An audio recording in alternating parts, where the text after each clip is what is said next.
Yo, it's your boy Ryan, Northwest Sports Fanatics, back at you with a new video. Today is Sunday, June 22nd, 2025, with your boy Ryan and the Northwest Sports Fanatics. Make sure you guys subscribe to the channel, smash that like button either now or on your way out. Donate to your boy if you can, Cash App $, ORION NWSF, or the YouTube Super Chat right here. We got the Seattle Mariners versus the Chicago Cubs. First pitch is going to be here in roughly 5 minutes. So let's cue up the music, take a look at the thumb, and let's get into the starting lineups. Happy Sunday, everyone.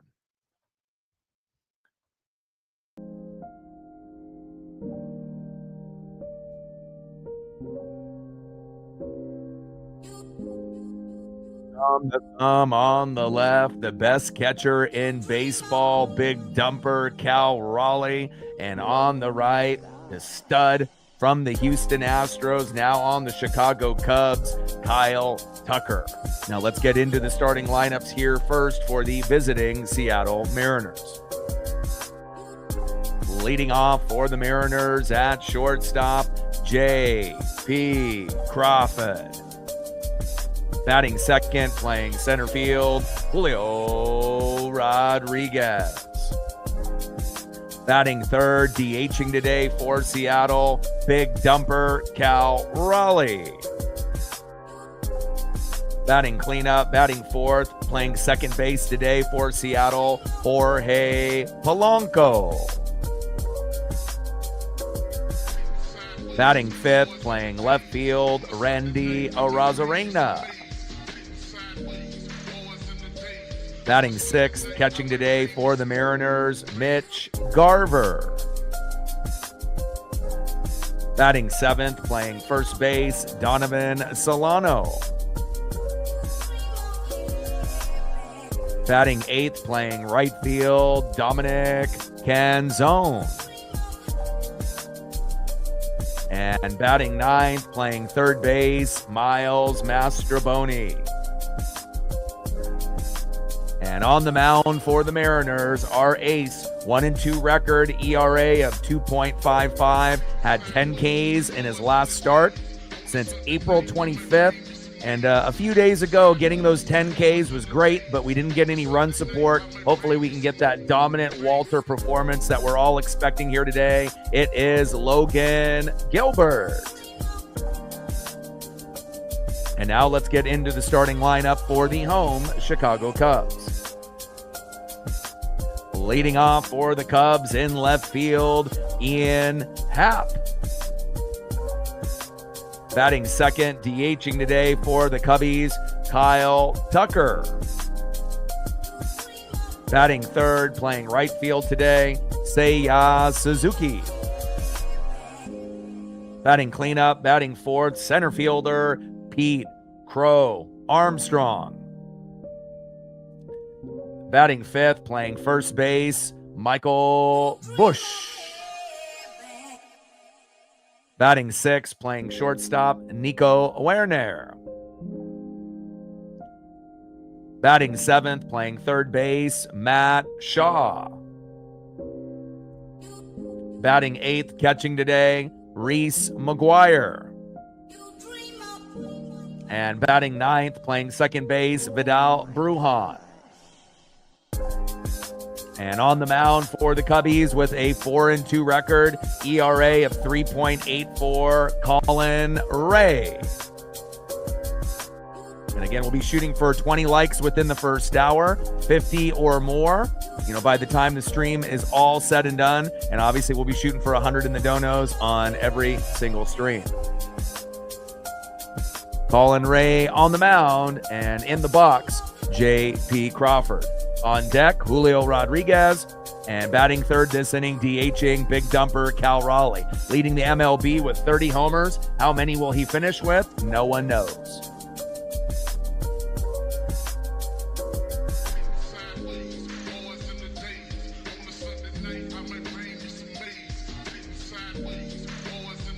Get first pitch here in just one moment. get all the screens set up. Hope everyone is having a fantastic Sunday. And obviously, there's been a lot of runs scored in this particular series. The Mariners ended up winning game one 9-4, even though Kirby gave up 4 runs. But we had an explosion of 2 home runs by Cal, 2 by Garver, and Donovan Solano had himself a day. Yesterday, we got down 9-1 in the 3rd inning, but fought back to lose 10-7. And hopefully, we'll end up bringing enough runs and hits and RBIs here today. All right, here we go. First pitch to J.P. Crawford. High and away with a 4-seam fastball by Colin Ray. 1-0 count. Let's go, J.P.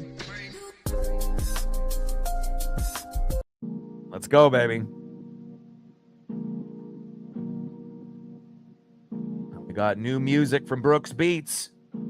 This one is called Lost, and I had to add it to what we're doing on the daily. It definitely reminds me of beats that me and him used to work on a few years back. Love it. 1-0 pitch. Big swing and a miss right down the middle to J.P. Crawford. 1 ball and 1 strike from Ray to J.P. Let's go, baby. And we need J.P. to get on early and often to set the tone, especially against this fantastic Chicago Cub team. 46-30. 1-1 pitch, big swing and a miss, low and away. 1 ball and 2 strikes from Ray to J.P. Crawford. 1-2 pitch, and there we go, baby. That's what I'm talking about. Bringing that electricity early, and anytime we can get J.P. on with a hit in his first at-bat or first 2 at-bats, it really does set the tone, and it will carry over to hopefully the next guys in the order, especially this guy who hasn't homered in over a month. It feels like Julio Rodriguez. Let's go, J-Rod. We need you. And again, even if you don't homer, tridents up, even getting on base with singles and doubles will definitely help the team. Let's go. All day in the building. What's good?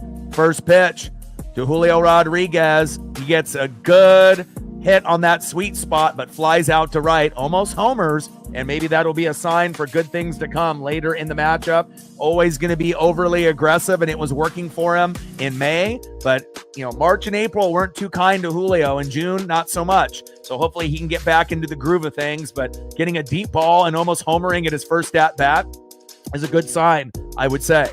Next up, DHing for the Mariners, the best player on the team, the face of the franchise, big dumper, Cal Raleigh. 30 home runs, #1 in MLB, even over guys like Shohei Ohtani and Aaron Judge.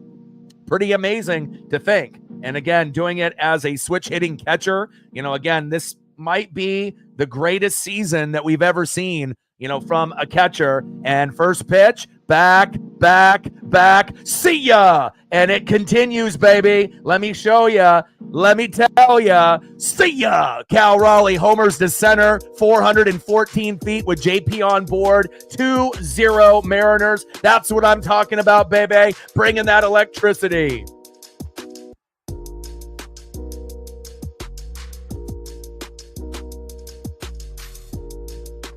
Let's go. And that's the type of start that we need. We need Cal to go early and often. And obviously in game 1, he homered to give us the 1-0 lead and homered later in that matchup. Cal Raleigh right now is playing like the best player in baseball, even over guys like Judge and Ohtani right there with him. But pretty wild as a catcher to be doing these types of things. Amazing. Let's go. Polo, 1-0 pitch. In play. Oh, baby. We're hot early on. I like this. Jorge Polanco singles to right.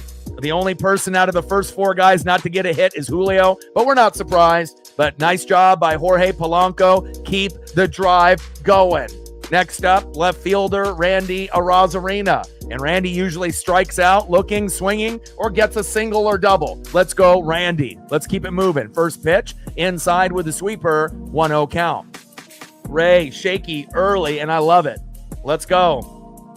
Monkey Kung Fu in the building. Let's go. And again, if Julio is going to be Julio and he's not going to be, up to our standards, based on being Ken Griffey Jr. 2.0 and all that pressure of being the face of the franchise, well, hopefully, he'll be able to accept the fact, that, ego or not, that Cal is the face of the franchise now, which might be a little weird to him. But as long as he just plays within himself, again, you're going to help the team instead of trying to be the guy every single time and trying to hit a homer on every single swing. Small ball, baby. Small ball. We got Cal to hit the homers. 1-0 pitch. Big strike looking there in the zone from Randy Arozarena. Top of the first inning, 2-0 Mariners. I fucking love it, man. And again, it's not only are we seeing one of the best, seasons by a catcher, and before the All-Star break, we might be actually seeing one of the best seasons ever out of any player, regardless of position. Whether it be a first baseman, second base, third base, shortstop, outfield, center field, right field, left field, and catcher. And we know how hard it is to be a catcher. Arguably, it's the hardest position to play, besides being a pitcher on a consistent basis. So, and Polo gets caught stealing.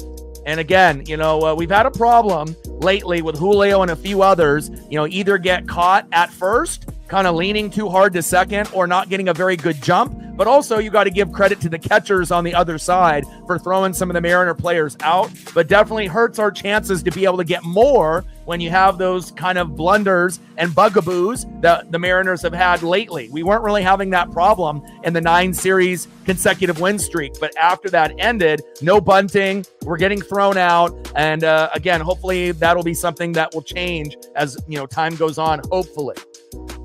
Let's go, Randy. We got to make up for Polo getting thrown out. And again, if it wasn't Polo, it probably would have been Julio. But again, we got to just hope that Julio will get better as the season goes on. 2-2 pitch, and that one is fouled off by Rea. 2 balls, 2 strikes, nobody on, 2 outs, 2-0 Mariner lead. And again, when you got a guy like this, in the same level as Aaron Judge and Shohei Ohtani, it feels damn good.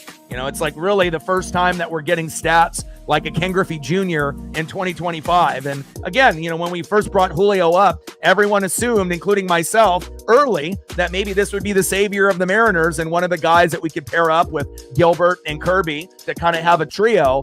But I always believed in Cal, and I always kind of had a feeling that he could be the guy. And, hitting 30 to 35 home runs every single year besides this year. And he's already got what he normally gets in a full season in just the first half, and we're not even halfway. We still got a month before the All-Star break. And down he goes. Let's go, baby. Daniel in the building. What's good? But a great, great fucking start, and I had to get a new photo that was, newly snapped in this Chicago Cubs series. And obviously the home run streak continues. Bay for Cal Raleigh. Home run number 31. He is unreal.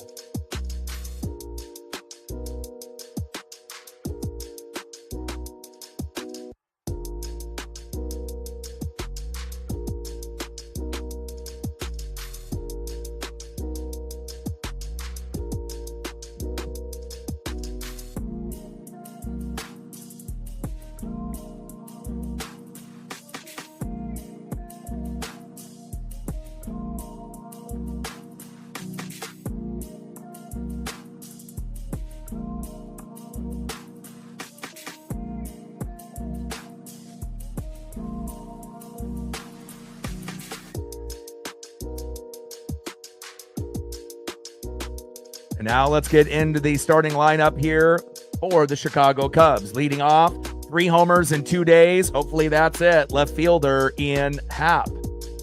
Batting second, DHing for the Cubbies, Kyle Tucker. And batting third, right fielder Seiya Suzuki. And on the mound for the Mariners in his first start from April 25th, a few days ago, had 10 Ks, but we couldn't get run support. Let's get the run support today, and we already have with Cal Raleigh. He understood the assignment. You know what it is. It's Walter, a.k.a. Logan Gilbert, 1-2 record, ERA of 2.55. He's been injured for half of the season, but again, it feels like he will be able to get it done. And obviously, Randy grounding out to the shortstop on that previous inning is unfortunate, but again, we're not going to get everything, but I'm glad that JP ended up getting that hit early on, so that way we're up 2-0 rather than 1-0. Let's go. Great start.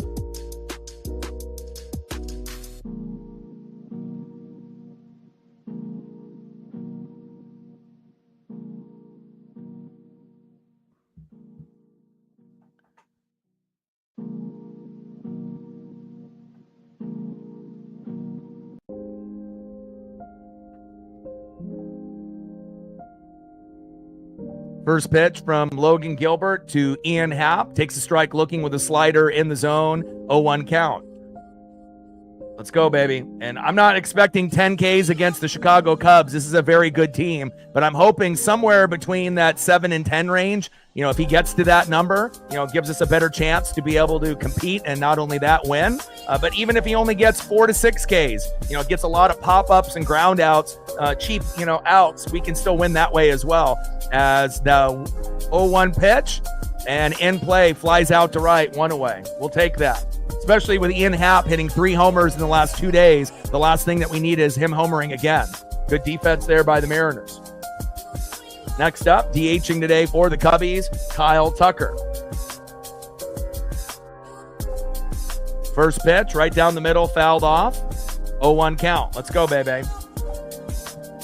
Like, sub, donate, comment, share. If you haven't smashed that like button yet, please do. Help us get to 20 likes within the first hour. 50 or more overall, and obviously we're shooting for 100 in the donos on every single stream. Let's go.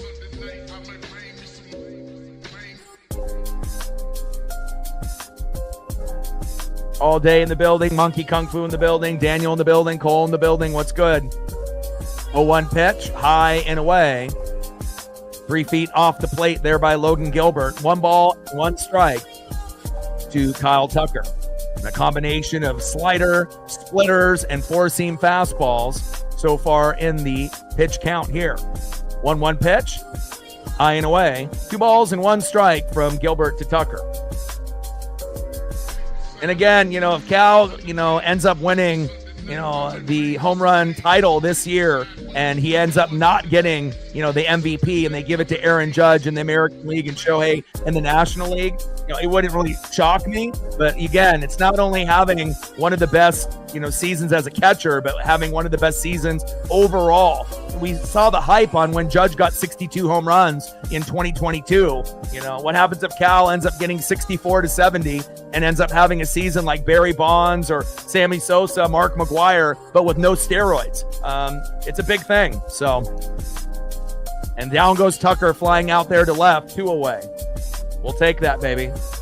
Next up, playing right field this afternoon, Seiya Suzuki. Bottom of the first, nobody on with 2 outs. 2-0 Mariner lead. JP Crawford with a nice bloop single. And then Julio, doing the Julio thing, almost homered, but obviously flied out. And then Cal Raleigh with a 2-run jack early in the matchup. And that's what we need. We need to be able to set the tone early. And if we can get a home run early, the RBIs and the hits will come as well.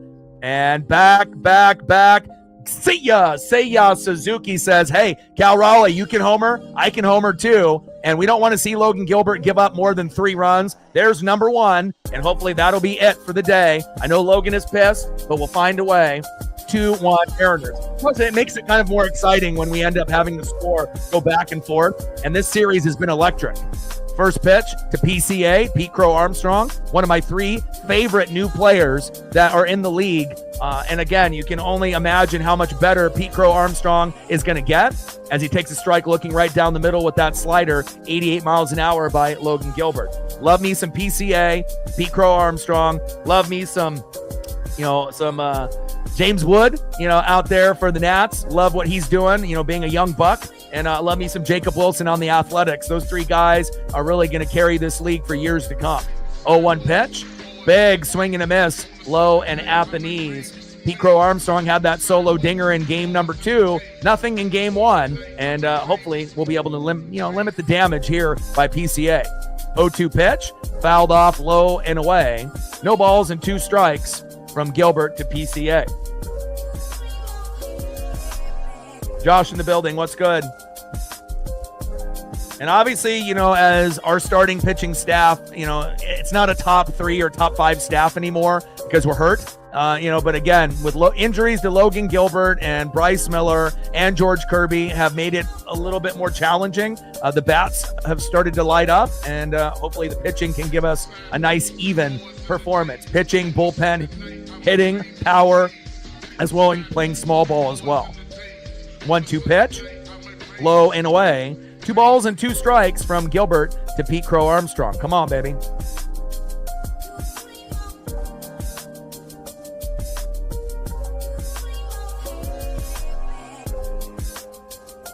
Bottom of the first inning, 2-1 Mariners.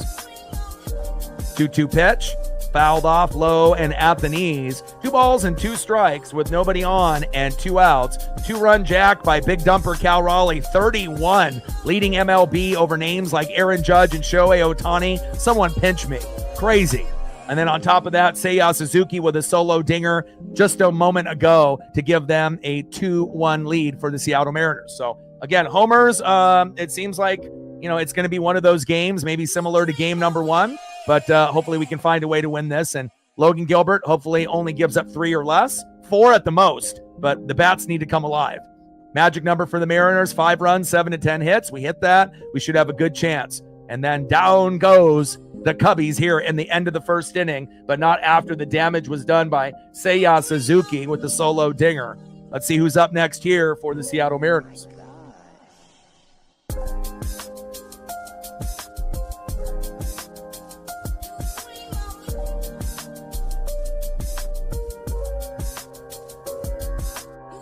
Next up for the Mariners in his last game played, which was 2 days ago, ended up having 2 homers as well as 2 homers for Cal Raleigh, and we ended up winning 9-4. Could we get Mitch to get hot here again? I hope so. Catching in the 6 hole, Mitch Garver.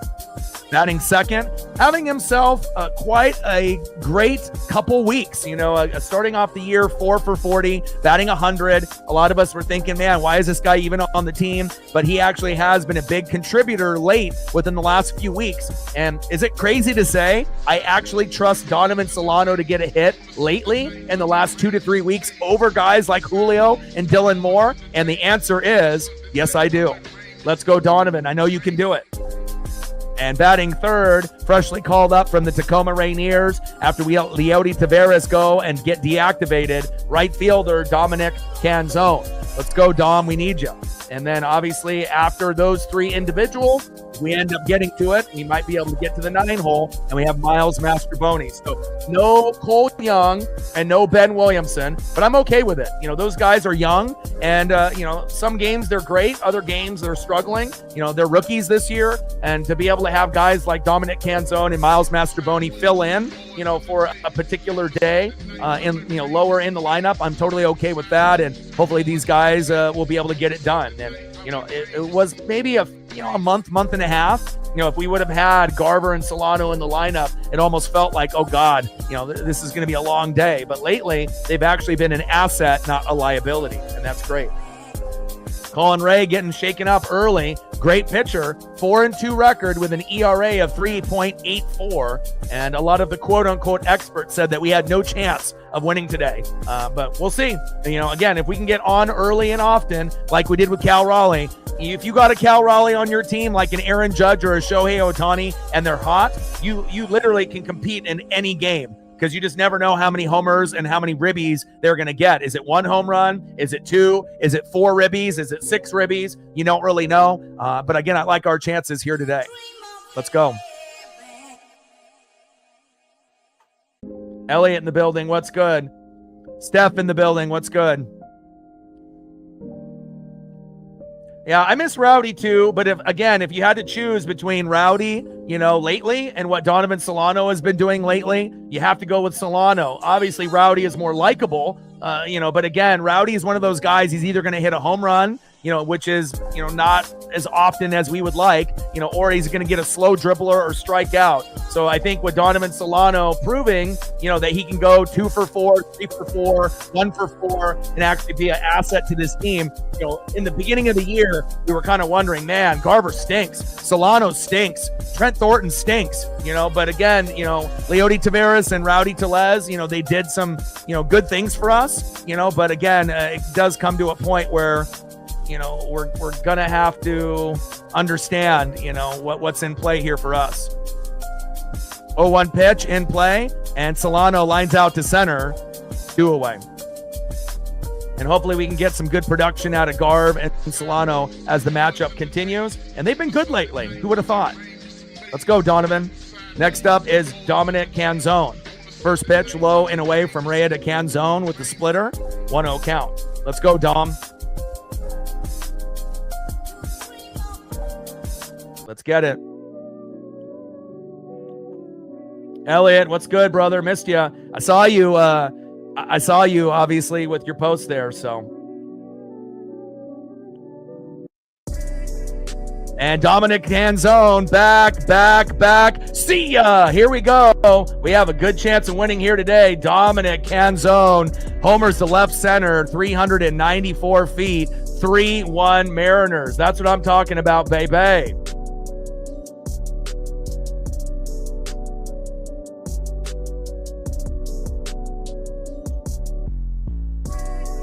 Let's go. That's what I'm talking about. Great start here. And again, when we get started like this, we're hard to beat. And we got Logan Gilbert on the mound. Let's go. First pitch to Miles Mastroboni from Ray. Takes a strike looking in the zone. Four-seam fastball, 94 miles an hour, 0-1 count. And Miles, knows who he is. And again, he's not going to press it to try to, hit it deep. He's a singles hitter through and through, just like Ben Williamson and Cole Young. And again, you just need to be able to pull the baseball, slap it in between the gaps, and get singles and doubles, and take walks occasionally, and we'll be just fine. And down goes Mastroboni. That is the end of the middle of the second inning there, or top of the second inning. And again, homers early and often. And I love what I'm seeing here early from the Mariners. And again, if you're just tuning in, J.P. Crawford started the day off with a little bloop single. Julio flied out. What's new? Cal Raleigh, 2-run jack. And obviously he's been hot as of late, as we know. 31 homers, leading MLB. And again, we still got like a month left before the All-Star break. Imagine if he gets to 40. He'll be on that Barry Bonds territory if that happens. Great job by Big Dumper. And then we end up getting another home run early by Dominic Canzone. Let's go, baby. 3-1 Mariners. I love it. Let's get it, baby.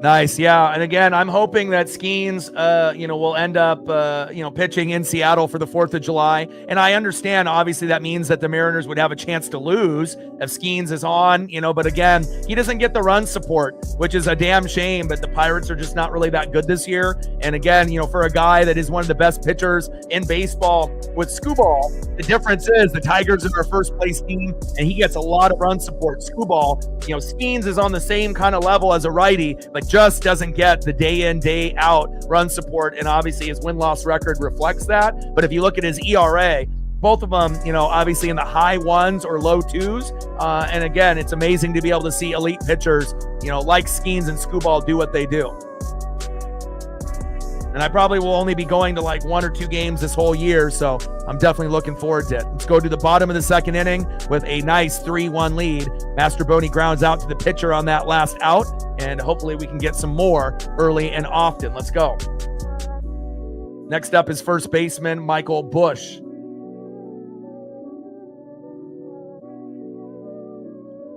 On deck, shortstop Nico Werner.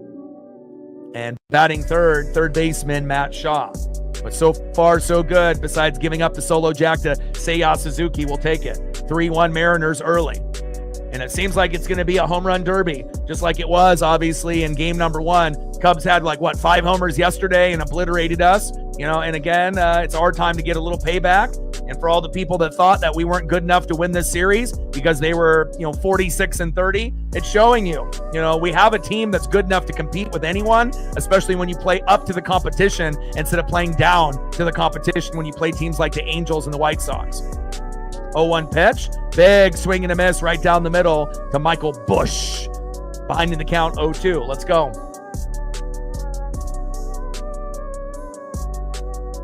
Lauren in the building, what's good?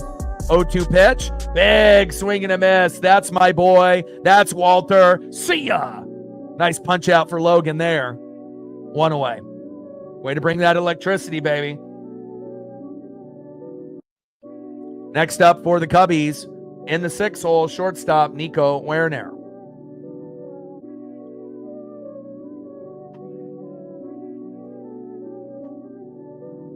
First pitch, takes a strike looking on the line. 0-1 count. Let's go, baby.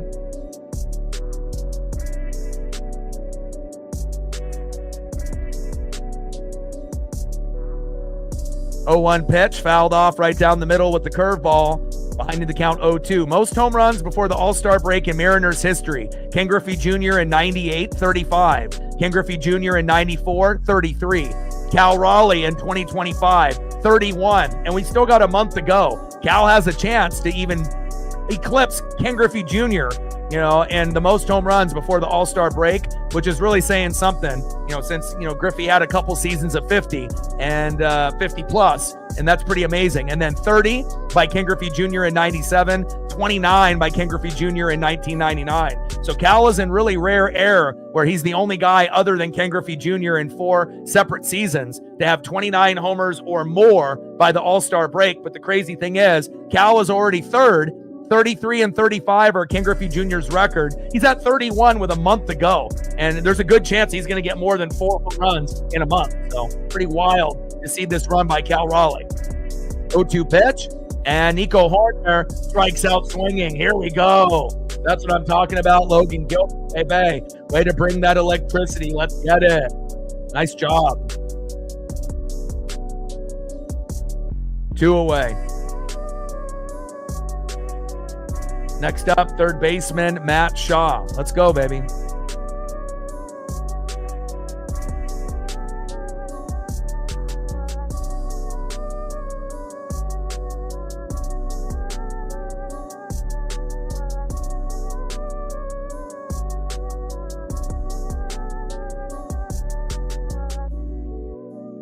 First pitch, high and inside by Logan Gilbert.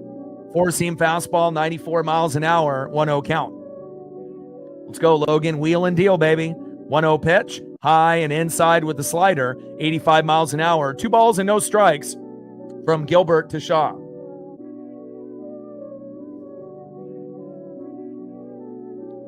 Anna in the building, what's good? Lauren in the building, what's good?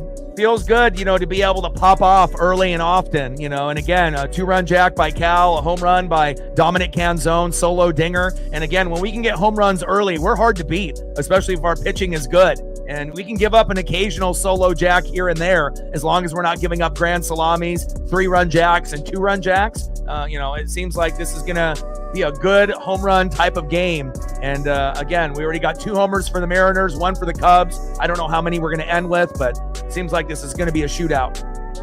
Unless we can pull away with a couple big more, 2-run jacks or 3-run homers. You never know. 2-1 pitch. That one's fouled off right down the middle. 2 balls and 2 strikes from Gilbert to Shaw.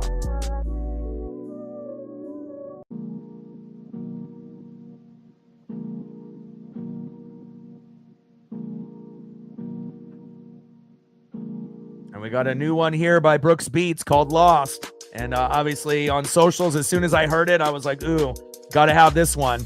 This one would be great. And there's going to be certain beats that are going to be great for, baseball streams and others that will fit better with other sports, but had to have it.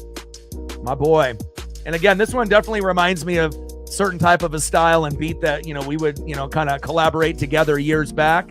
Shout out to my boy Brooks Beats, always doing big things. 2-2 pitch. And Shaw reaches on an infield single to third base, throw to first, and he is safe. Next up is catcher Reese McGuire. First pitch from Logan Gilbert to McGuire. Takes a strike looking right down the middle, 0-1 count.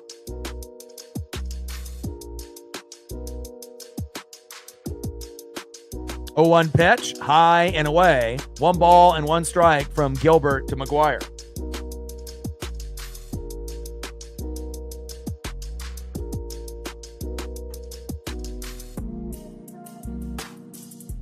Like, sub, donate, comment, share. If you haven't smashed that like button yet, please do. Help us get to 20 likes within the first hour, 50 or more overall. And obviously, we always shoot for 100 in the donos on every single stream. 1-1 pitch.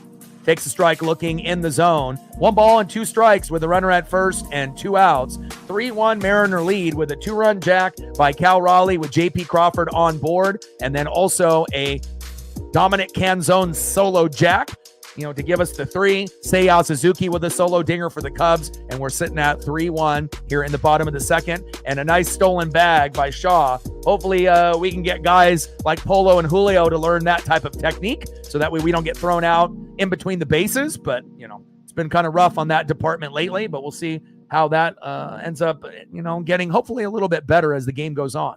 Bottom of the second, 3-1 Seattle.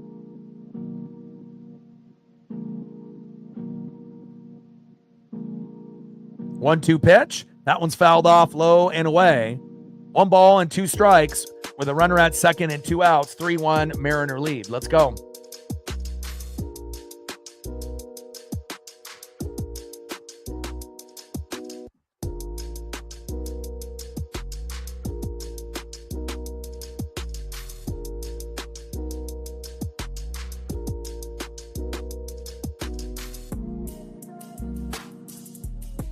And big swing and a miss by Reese McGuire. See ya. Another punch out by Logan Gilbert. My boy. Here we go. And I'm hoping somewhere between, 7 to 10 Ks, but even if he only gets 4 to 6, I know he can still win. Nice job by Walter. Logan Gilbert wheeling and dealing. Let's go. End of the second inning, 3-1 Mariners. You're getting a little bit of quality pitching, and you're getting a little bit of the home run, power by both teams, and that's always a fun game to be able to call and watch when you're getting a little bit of both.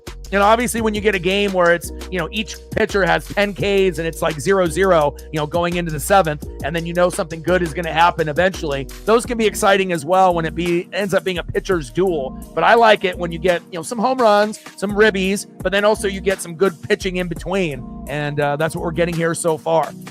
Maybe not so much for Colin Ray, but we'll take that. Let's go to the top of the 3rd inning and see who's up next for the Mariners. Next up for the Mariners, 1-for-1 with a run, setting the tone like he always does. Shortstop, J.P. Crawford. Let's fucking go, J.P.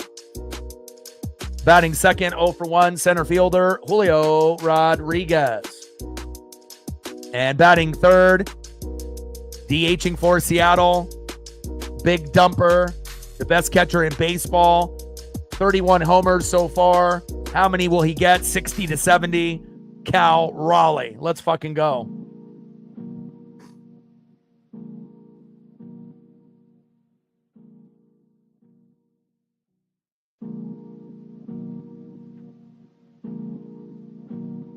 Four homers in the series, 5 homers in the last 5 games. Unbelievable.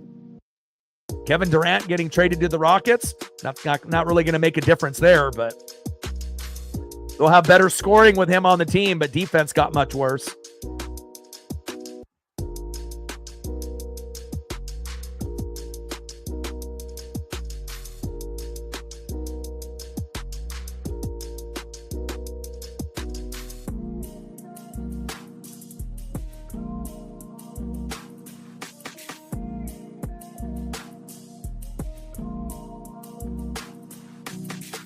Let's go, baby.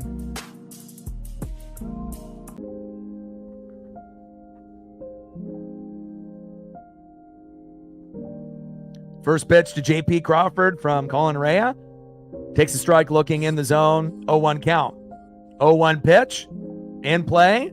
And flies out to center. 1 away. All right, Colin, I see you. Trying to jam the hitter up there. And again, 4-2 record with an ERA of 3.84. So far, we're doing decent against a pitcher of his stature. Next up, 0-for-1, had a deep ball in the center that ended up not going yard, but it was hardly hit. Let's see if we can get something here out of Julio Rodriguez. Let's go, J-Rod. Try dance up. First pitch, big swing and a miss, low and away from Rea to Julio. 0-1 count. 0-1 pitch. Big strike looking in the zone. A little low and away with the sweeper. 83 miles an hour. Behind in the count, 0-2. Come on, Julio. We know you can do it, baby.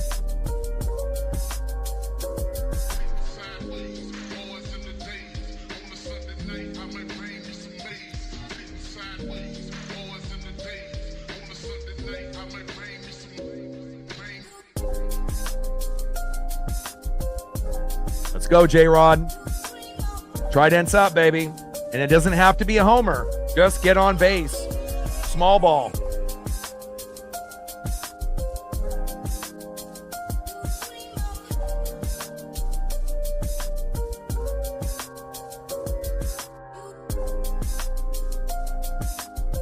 Top of the third inning, 3-1 Seattle. And again, definitely a tough matchup, but when you got Cal Raleigh, anything is possible. And it's nice to be able to see not only is he having one of the best, hitting seasons as a catcher, but having one of the best seasons out of any player of any position in 2025. Amazing stuff. Top of the third, 3-1 Mariners. Rea on the mound, Julio in the box.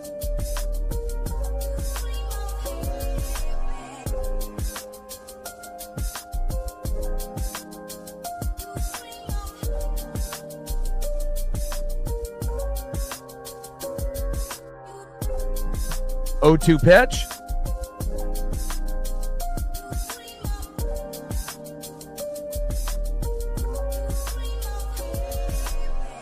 Go, Julio. Go, Julio. Oh, there we go, baby. Nice ground rule double by Julio Rodriguez. I didn't know if that was going to end up being something good or not. Nice job by J-Rod. And again, it may not be a home run, but hey, getting singles and doubles will definitely help. Great job.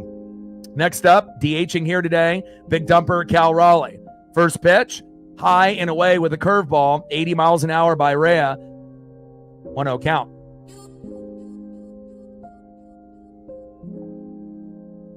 Takes a strike, high and away, 1 ball and 1 strike to big dumper Cal Raleigh. 1-1 pitch. Low and away, tries to paint the corner. Could have been called strike with that splitter. 88 miles an hour by Rea. 2 balls and 1 strike to big dumper Cal Raleigh. 2-1 pitch. High and away with the sweeper. 81 miles an hour to Cal Raleigh. 3 balls and 1 strike with a runner at second and 1 out. 3-1 pitch. High and away, and that is a 5-pitch walk. And obviously walking Cal Raleigh may be something that they start doing after the All-Star break, but I still would love, for him to hit 50 to, 65 homers, when it's all said and done, and break some records. And we'll see how many he'll get, but we'll take a nice productive day out of Cal with a walk to first. Now we got runners at first and second in the top of the third with 1 out. Next up is second baseman today, Jorge Polanco, having a good start already, 1 for 1. And nice to see a good chunk of the lineup already with a hit or with a run. Let's go Polo.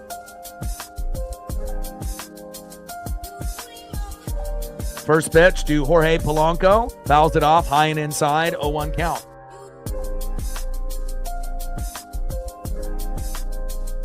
(0-1) pitch, fouls that one off away with the splitter, 86 miles an hour by Ray.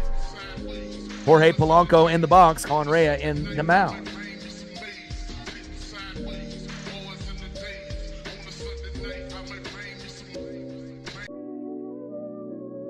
Top of the third inning, 3-1 Mariners. Let's go, baby. Let's see if we can add on a few more. Great start.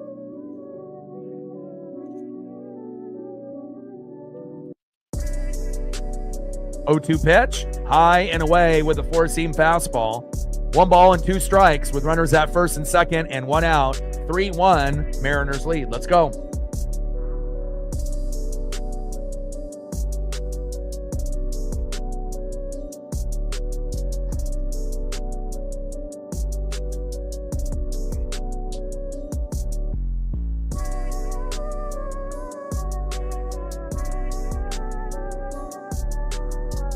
There we go. 2 more. If you haven't smashed that like button yet, there it is. We just hit 20 with about 16 minutes to spare. 30 more to go to hit the goal. Thank you to everyone watching in the United States and globally across the world. 1-2 pitch and big swing and a miss. Down goes Jorge Polanco, striking out swinging, 2 away.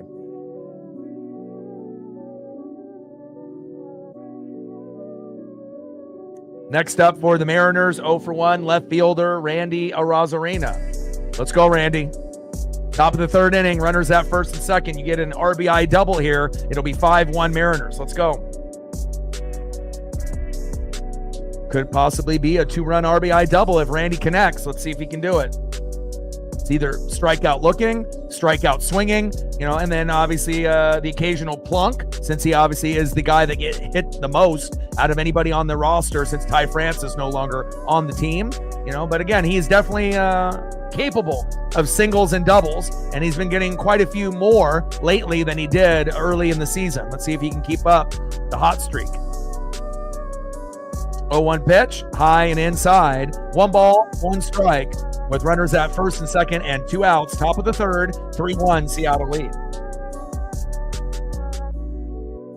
Now we're at 22. 8 more to go to get to 30.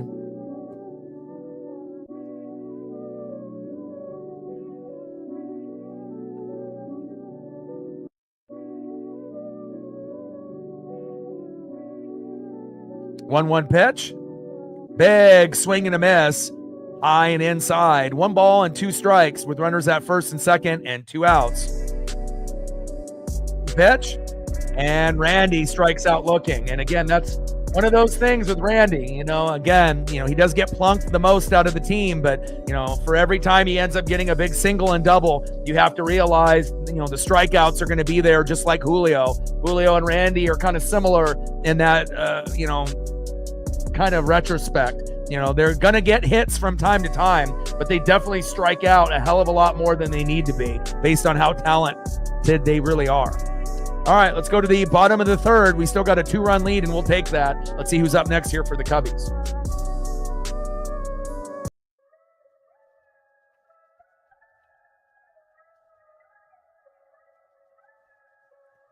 Next up for the Cubs in the 9-hole, second baseman today, Vidal Brujan. Batting second, 0 for 1, left fielder Ian Happ.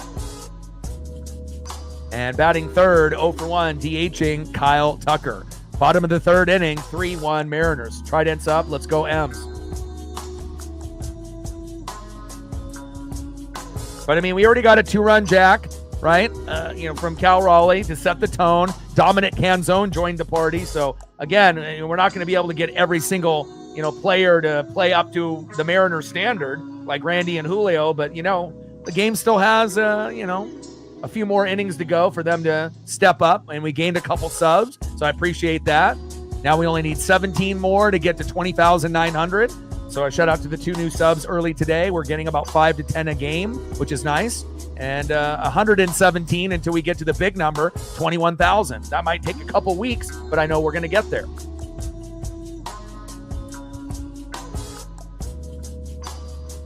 And a nice job by Logan Gilbert early on, even though he gave up that solo jack to Seiya Suzuki. Let's take a quick look at the pitching numbers. 2 innings pitched, 2 hits, 1 earned run, no walks, 4 Ks, and 31 pitches, 24 strikes with a 2.65 ERA. Great job by Logan. Let's take a quick look at Colin Ray. 3 innings pitched, 5 hits, 3 earned runs, 1 walk, 2 Ks, 43 pitches, 29 strikes with an ERA of 4.06. So obviously we've been able to beat him up a little bit. And again, the quote-unquote expert said we had no chance today. Well, looking like we got a chance so far. First pitch from Gilbert to Brujan, fouls it off right down the middle, 0-1 count.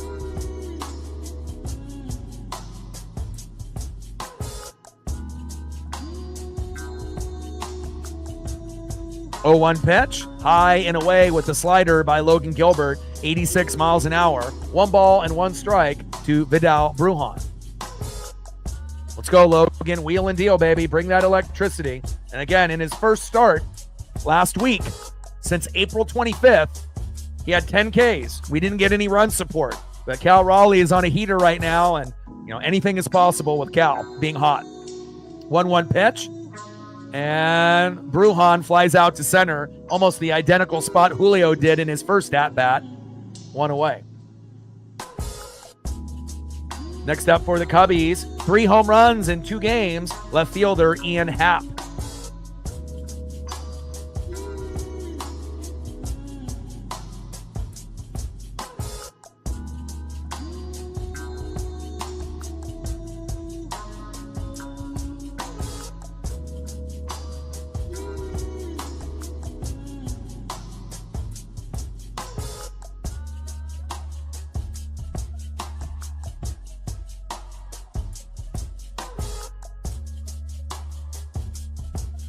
First pitch from Gilbert to Happ, takes a strike swinging, high and away, 0-1 count.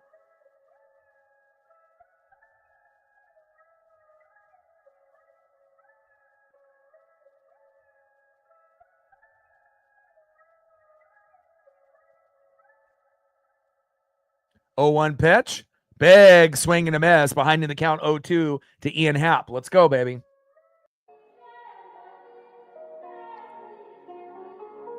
(0-2) pitch from Gilbert, low and away with the splitter, 81 miles an hour. 1 ball and 2 strikes with nobody on and 1 out. Mariners hanging on to a 3-1 lead, and definitely feels like a game where, you know, it's home runs aplenty. 2 for the Mariners, 1 for the Cubs, and we may have a few more before this game is over.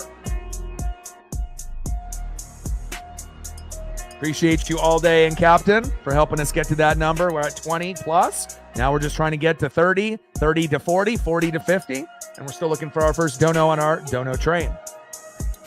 1-2 pitch. Fouled off with the slider right down the middle. 1 ball and 2 strikes with nobody on and 1 out. Gilbert on the mound, Ian Happ in the box. And Happ has had the Mariners number. He is a Cardinal killer as well, always doing damage to the St. Louis Cardinals as a leadoff hitter. And he's got 3 home runs in the last 2 games. And hopefully he doesn't homer today. 1-2 pitch, and Happ gets an infield single to third towards Miles Mastrobuoni, and he is safe. Next up is DHing for Chicago, Kyle Tucker.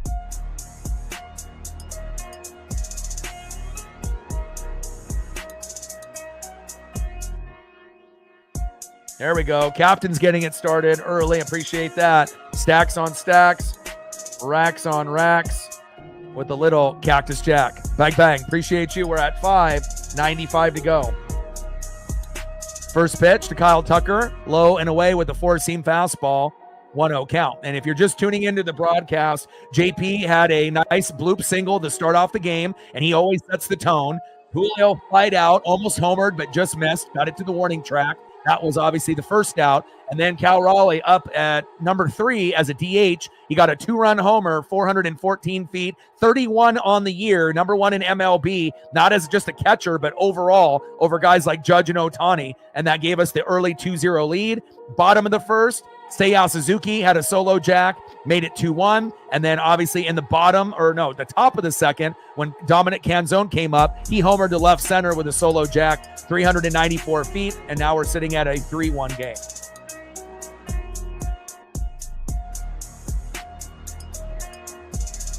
(2-0) pitch, and that one is fouled off right down the middle by Kyle Tucker. 2 balls and 1 strike with a runner at first and 1 out. Gilbert on the mound, Tucker in the box. And I assume you want Cal Raleigh photos, but if there's something else that you want, let me know.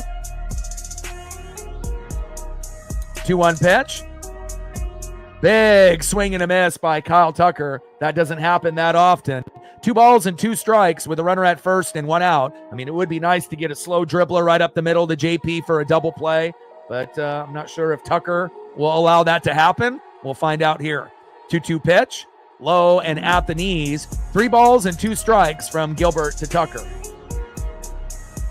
And I figured I would get a couple new Cal photos. Obviously had a feeling, and I had 2 options. I made 2 thumbnails. I made one with Logan Gilbert and I made one with Cal. And, I figured, normally when Logan pitches, I'm going to put him on, as one of the thumbs and whatnot. But something just told me Cal was going to keep it hot today and decided to go with the Cal. I still think Logan is going to pitch well, which he has.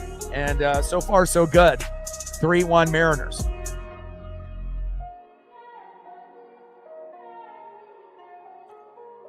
Bottom of the third, runner at first. Count now is full. 3 balls and 2 strikes with 1 out. 3-2 pitch, and that one is fouled off right down the middle with the slider. Count still full. 3 balls and 2 strikes from Gilbert to Tucker. And we know how good of a player he was on the Houston Astros. Got to find a way to limit the damage. Let's go, Logan.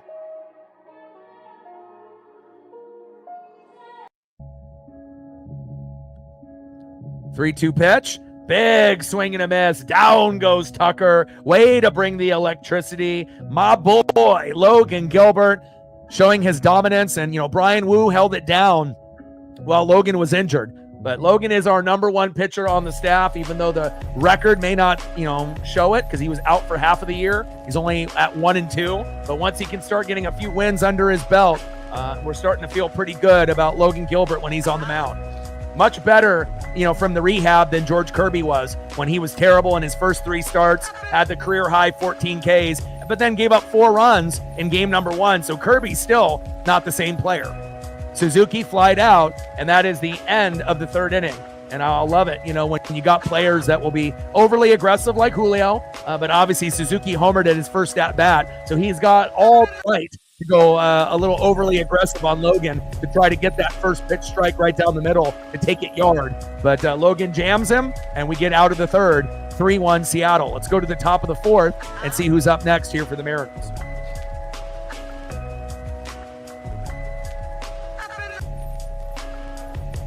But I had to get one of the new photography elites here, obviously with one of the homers in Wrigley.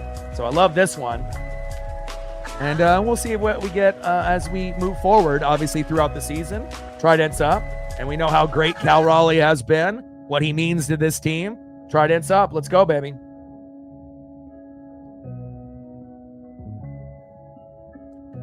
Leading off for the Mariners in the top of the 4th, 0 for 1, catcher Mitch Garver. And in game number 1 against the Cubs, he had 2 home runs, just like Cal Raleigh did. And he's been getting better, as of late. Maybe not as good as hitter number 2, Donovan Solano, who's been on a heater lately. They chose him over Rowdy Tellez, and it looks like that was the right choice. And it's nice to be able to see players that sucked at the beginning of the year getting better when we need them, especially when we have no faith at the moment really in Julio or Dylan Moore. It's nice to be able to see guys like Garver and Solano actually step up. And batting 3rd with a solo jack, another guy that has made the most of his return to the team from the Tacoma Rainiers, Dominic Canzone, who we chose to keep over Leody Taveras. And guess what? That's the right choice. Leody and Rowdy did their jobs, but again, having Solano and Canzone at the moment, this is the way to go. And, hopefully the hot streak will continue. Trident's up. Let's go, M's.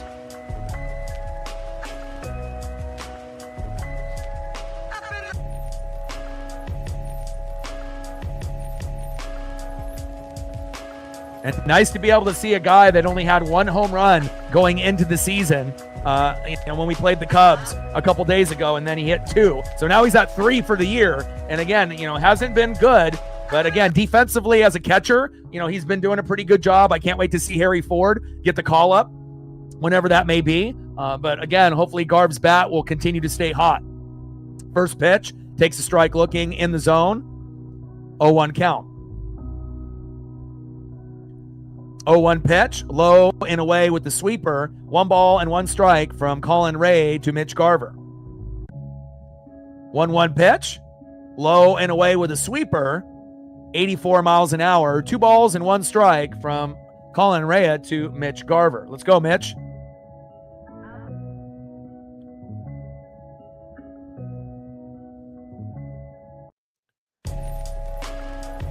You never know what player is going to be that unexpected hero. 2-1 pitch. Tries to jam the hitter at the hips. And does. 3 balls and 1 strike to Mitch Garver. Come on, Mitch. 3-1 pitch. Takes a strike looking right down the middle. Count now is full. 3 balls and 2 strikes with nobody on and no outs. Mitch Garver in the box. Colin Ray in the mound. Let's go, baby.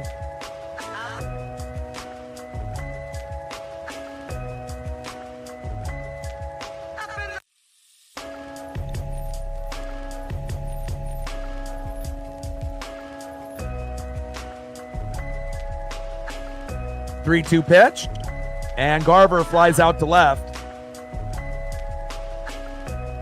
1 away.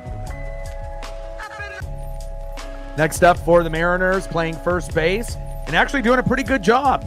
Started off the year as one of those players like Mitch Garver and Trent Thornton. Why the hell are they on the team? What are we doing, right? Started off the year batting 100, 4 for 40, and even at one point was under 100, right? But has actually turned it up lately. And Donovan Solano might be a little bit more reliable than Julio and Dylan Moore lately. Let's go, baby. Donovan Solano. Let's get it. First pitch, high and inside with a 4-seam fastball, 1-0 count. Even if Solano gets 1 hit out of 4 or 5 at-bats. That's pretty good compared to where he was. But lately, he's been getting 2-3 hits in the game. And I think that any Mariner fan that sees Solano go 3 for 4, that's a good thing to see, considering how bad he was early in the season. And we have kind of hit a wall with some of the hitters besides Cal. So it's nice to be able to see some of these other guys step up finally, especially when Dylan Moore and Julio have been slumping. 1-0 pitch, fouled off, high and inside. 1 ball and 1 strike to Donovan Solano. And obviously we know that Rowdy Tellez is a lot more likable than Donovan Solano. And, at one point in the season was really carrying us, especially in the Blue Jay series in Toronto. But again, as the season goes on, some guys are going to be consistent and others, it's going to take some time. 1-1 pitch. Are you kidding me? Back. See ya. Are you kidding me? Oh my goodness. Donovan Solano homers to left center. The world is in the upside down. It's like we're in Stranger Things. I show the photo of the trident for Solano's first homer, and all of a sudden the sports gods are saying, you know what? Orion is right. Let's get another homer for Donovan Solano. He has been better. 4-1 Mariners. Let's go. Next up, right fielder Dominic Canzone. And just like that, for all those people, that love Rowdy Tellez, and I'm a fan of Rowdy. I was a fan of Leody Taveras. And again, sometimes like Steph, you're going to miss a guy. But if you end up getting a player that ends up being, more consistent, that's going to help us win. That's what it's fucking about, baby. Let's go. First pitch, low and at the knees, 1-0 count.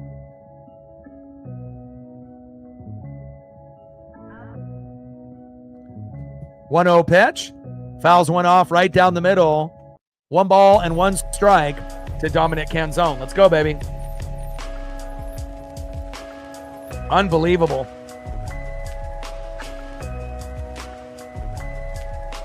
1-1 pitch, high and away. 2 balls and 1 strike from Raleigh to Dominic Canzone. Sports gods, they listen. And Dominic Canzone singles to right on a 2-1 pitch. And sometimes you just got to talk it into the universe. When guys are good, or when guys suck, you got to be able to recognize, who's stepping up for the team. Guys like Donovan Solano lately, Cal Raleigh on the daily, and guys that are struggling like Julio and Dylan Moore. And again, hopefully those guys will get better, but at least we have others that are stepping up. Next up, 0 for 1 with a runner at first, third baseman Miles Mastrobuoni. And Miles knows who he is. He's a singles hitter, just like Cole Young and Ben Williamson, who aren't playing today. In play, and Mastrobuoni with a single. There you go. Runners at first and second. Sports gods, they're lined in today. Let's go. Now we're back at the top of the order. Shortstop J.P. Crawford. Let's go, baby. And it's funny how everyone, these quote-unquote experts, said that we had a 0% chance of winning the series today, after getting mollywopped yesterday. And again, we were down 9-1 in the third inning. We only lost 10-7. We dominated, 4th, 5th, 6th, 7th. They only gave up 1 home run to PCA, Pete Crow Armstrong, after giving up 9 in the first 3 innings. We just left too many stranded in a few of those innings late, but we could have tied it, 10-10, but at least to not lose 10-1, is obviously a good sign moving forward. Even Cal hit a homer in the 9th yesterday, and it definitely set the tone for today. 1-0 pitch, low and at the knees, low and away. 2 balls and no strikes to J.P. Crawford. Let's go, J.P.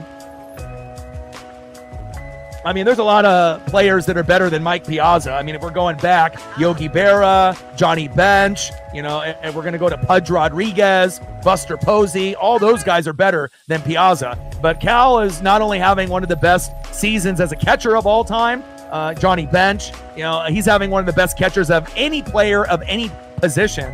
And, it's looking like he's going to break Aaron Judge's 62 home run, record that he got in 2022 for a guy to get that many home runs without steroids. Because if you look at the numbers, anybody above Judge's 62, obviously there's some of those individuals up there like Bonds and McGuire and Sosa, they cheated. So obviously those numbers really aren't legit, when you do PEDs and steroids. So anything that's over 62 home runs, Aaron Judge, 61, Roger Maris, that's really legit. And again, when you can get those numbers out of someone that doesn't cheat, that is a catcher, switch hitting, can hit homers from the left and the right, and is a leader, defensively one of the best catchers, and makes every pitcher on the staff that much better. We're really watching something magical here in 2025. And obviously Aaron Judge and Shohei Ohtani are having great years as well, as down go the Mariners there with JP, but we leave a couple stranded, but we still end up getting the big one. Donovan Solano with a homer, unbelievable. Dominic Canzone with a homer, unbelievable. 2-run jack early on by Cal Raleigh. That's believable because he's been the best player in MLB, not named Aaron Judge or Shohei Ohtani this season. Fucking amazing. And again, I hope he keeps it going. And it's funny too, because you also see these haters that, you know, when they end up posting about how good Cal's doing, right? Salvador Perez for the Royals has the record for homers out of any catcher all time with 48. You would think that maybe some other catcher, you know, Johnny Bench, Yogi Berra, you know, Mike Piazza, somebody, Pudge Rodriguez would have more in 1 year, but 48's the record. Cal's already at 31 with a month to go before the All-Star break. Already has the most homers out of any catcher, you know, before the All-Star break of all time. So again, you know, pacing for 60 to 70. Can you only imagine if he ends up hitting that number? And guess what? This won't be the only year that he does it. He's been hitting 30 to 35 homers every year since he started in 2022. He's already been one of the best catchers in baseball, but just not recognized, you know, by other fans and obviously, you know, other players. But now using the torpedo bat from the left and the right is really taking the game to the whole nother level, and we love it. 4-1 Seattle. Unfortunate that JP ended up getting into that double play. You know, normally we want a double plays to go in our favor, but again, with extra home runs, you know, by Dominic Canzone and Donovan Solano, we'll take it. 4-1 Mariner lead. Let's go. Love it.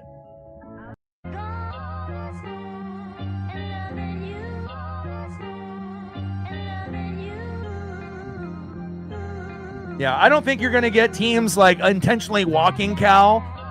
You know, maybe they'll do it after the All-Star break, but hopefully not. You know, we want to be able to have a fair shot, you know, to be able to get a good number. You know, I know he's going to end up, you know, breaking the 48.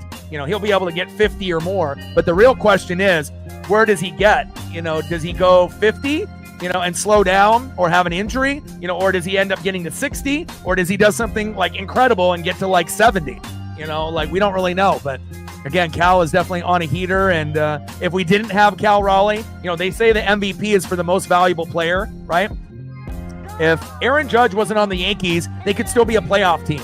If Shohei Ohtani wasn't on the Dodgers, they could still be a playoff team. The Mariners, even with Cal Raleigh, may not make the playoffs. So it shows you, if we don't have Cal Raleigh on this team, we're probably 15 to 20 games below 500. We might be one of the worst teams in the division without Cal. You know, we'd be right there with the Angels and the Athletics. Definitely the Rangers and Astros would be better, and maybe one other team, maybe even the Angels or Athletics. So we would probably be 4th or 5th. So it shows really the impactfulness, you know, that you're getting out of Big Dumper. 2-2 pitch. High and away.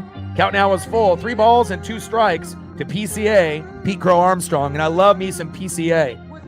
James Wood for the Nats and Jacob Wilson for the Athletics. Those are probably my 3 favorite, you know, up-and-coming players that still haven't got enough love just yet. 3-2 pitch. And PCA, Pete Crow Armstrong, singles to right and is safe at first. Nice job by Pete. Fun player to watch. You just got to hope that he doesn't do too much damage. Nothing against us in game 1. Homered against us yesterday. Just a solo jack and then a single here so far.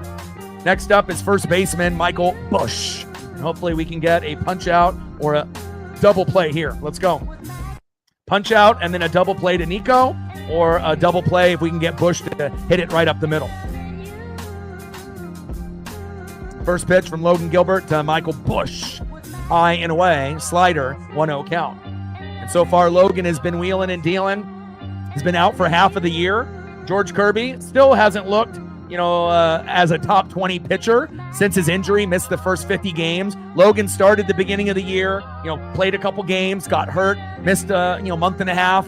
You know, it feels like a couple months, came back, and obviously got 10 Ks in his first start back a few days ago, and is starting to look the part, and we definitely need it since, you know, starting pitching has been a little shaky with Kirby and a few others. Obviously, Emerson Hancock didn't look good yesterday, and we'll see where it goes. 1-0 pitch, and there we go. PCA got caught stealing second. Let's go, baby. Cal Raleigh. Don't run on Cal, baby. That's what I'm talking about. Nice job by Cal.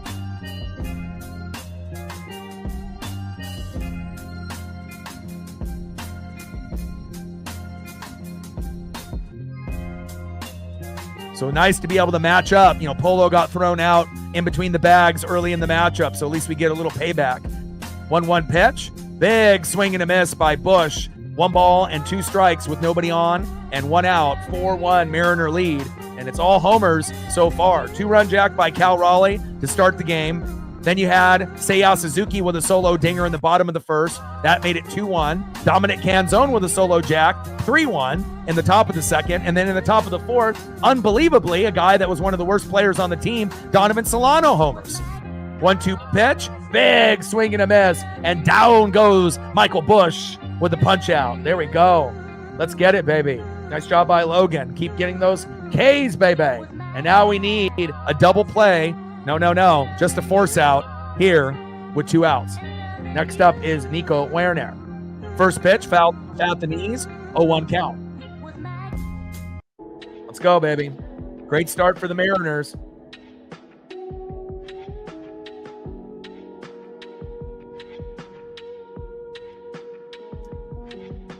There we go, all day. Says we're at 30, 20 more to go. And we're at 5, 95 to go.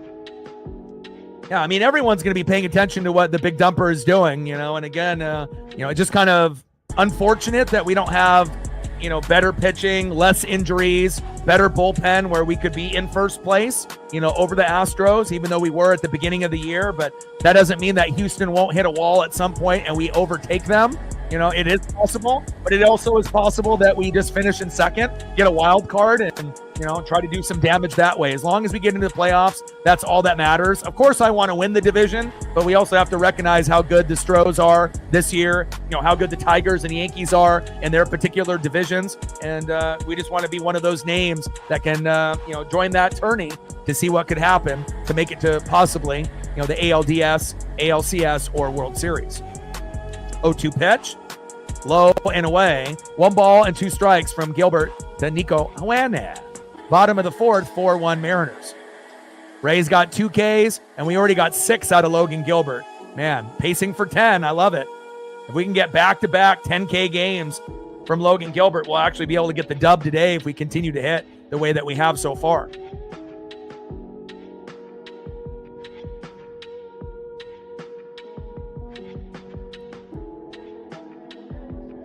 One-two pitch, and Nico singles to center, and he is safe. Nice little base knock by Nico. Next up is third baseman Matt Shaw. Cole with $1. Every dollar counts. Stacks on stacks. Racks on racks. With a little Cactus Jack. Bang, bang.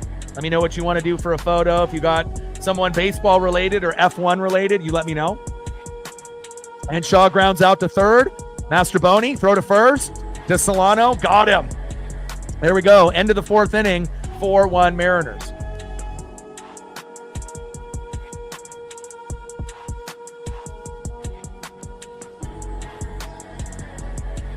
Next up for the Mariners, 0 for 2, center fielder Julio Rodriguez. Batting second, the best catcher in baseball. DHing, already with a 2-run jack. Big dumper, Cal Raleigh. 1 for 1, 2-run jack, 2 RBIs, and a walk. Let's go, big dumper. And batting third, 1 for 2 with a K. Second baseman today, Jorge Polanco. Trident's up. Let's go, M's. We're at 6, 94 to go.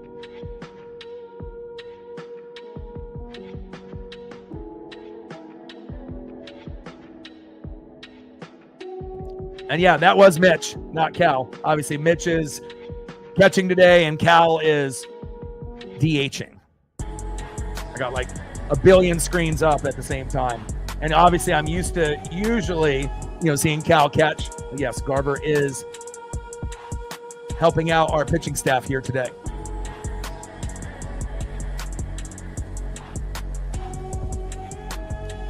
Don't be running on Mitch either. Crazy to see the evolution of Garber and Solano.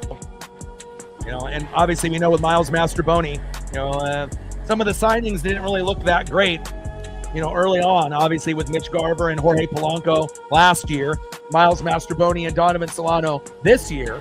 But at times you are starting to see those guys that, maybe we didn't really have a whole lot of confidence in, especially, Polo until this year, but again, Polo and Garver were not good last year. And obviously Garver was terrible at the beginning of the year. Polo was one of the best players in baseball, batting 350 to 450, for a short period of time. But, going from 300 to 400 and, batting over 400 for a good chunk, 9 homers, 384 average in April, but hasn't really done a lot power-wise. But at least Polo's getting singles lately, and we'll take that. I got you. First pitch to Julio Rodriguez from Colin Ray. Fouls off at the knees, 0-1 count.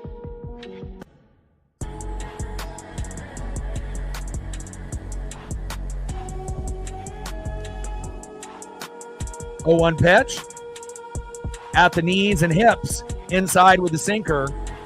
1 ball and 1 strike from Ray to Julio Rodriguez.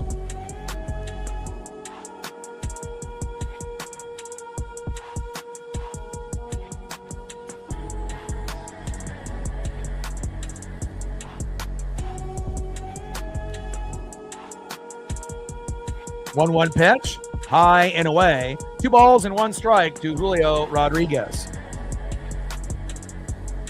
2-1 pitch. And Julio grounds out to third. Throw to first. There we go, 1 away. And Julio continues to slump. Dylan Moore isn't an everyday player, but again, at least we have a player like Cal Raleigh, who now is the face of the franchise. That has to be a little weird for Julio and a little humbling, but again, maybe it'll end up making him a better player. It really just depends on his mindset.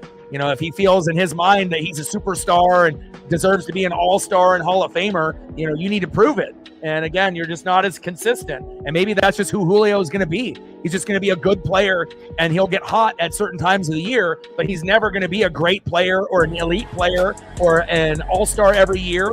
Every once in a while, every few years he might be, and definitely not a Hall of Famer, But again, we still have a long ways to go for him to develop. But right now, to me, the only 2 guys that have a chance of even, touching the Hall of Fame or being a perennial all-star year in and year out, as Cal singles to left again, or singles to right, on a 1-0 pitch, is Cal Raleigh and Logan Gilbert. Those are the 2 best players on the team.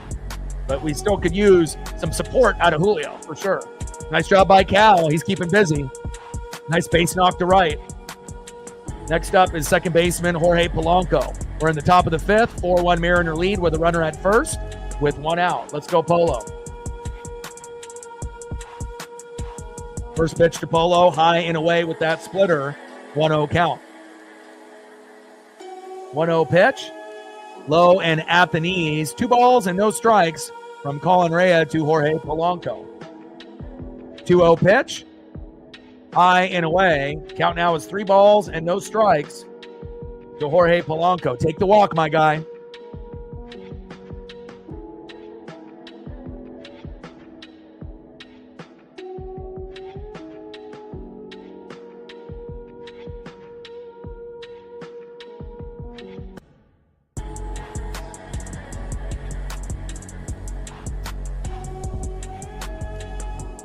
Top of the 5th, 4-1 Mariners.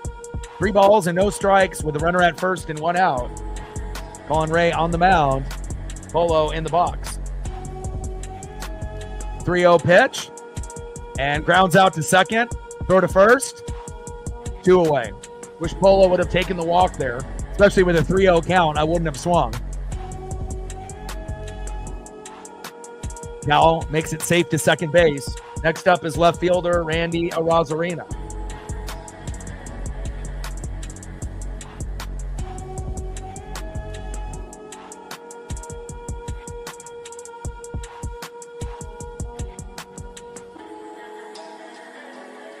One of the classic jerseys that they should bring back. The vest, the cutoff jersey with no sleeves. Right, the Russell Athletic. I actually own this jersey, the authentic one, with the blue Mariner turtleneck underneath.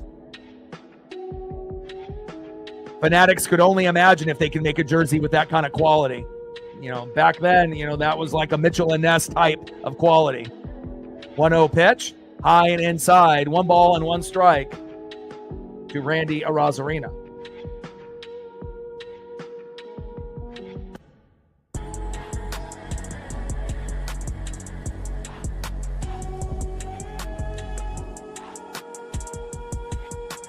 Great to be able to see that we have our very own version of Ken Griffey Jr. in 2025 in Cal Raleigh. 1-1 pitch, fouled off, right down the middle by Randy Arozarena. 1 ball and 2 strikes with a runner at second, Cal Raleigh with 2 outs. 1-2 pitch, low and away. Slider, 84 miles an hour by Colin Ray. 2 balls and 2 strikes with a runner at second and 2 outs.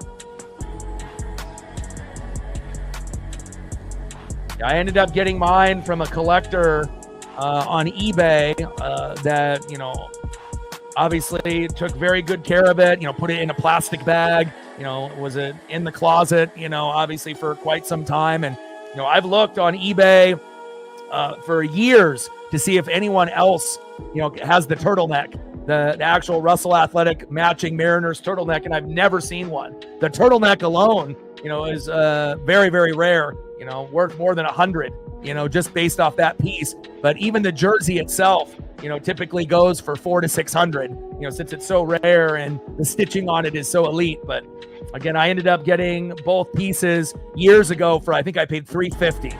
And normally I'm not going to pay, $350, for a used jersey, unless I'm buying something like Mitchell and Ness.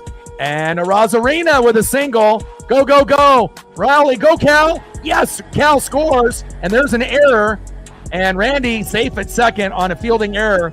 There we go. 5-1 Mariners. My boy. There we go. Nice job by Randy Arozarena getting enough right there. And either it's a strikeout looking, strikeout swinging, or a single or double lately. Cal comes home. 5-1 Mariners. Hell yeah. We love errors, especially when it's on the other team. Next up is Mitch Garver. First pitch, big swing and a miss at the knees. 0-1 count. Let's go, Mitch.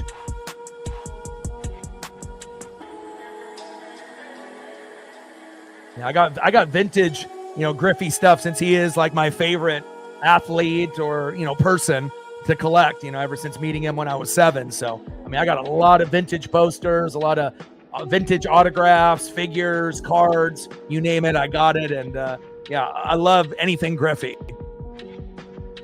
0-1 pitch. Big swing and a miss, low and away by Mitch Garver from Colin Ray. 5-1 Mariner lead here in the top of the 5th, and it's a home run party, and I fucking love it. And again, I guess the experts may bite their tongue, thinking that we had no chance to win today, even with Logan Gilbert on the mound. Be real. 0-2 pitch. That one's fouled off at the knees. No balls and 2 strikes with a runner at second and 2 outs. Colin Ray on the mound. Mitch Garver in the box.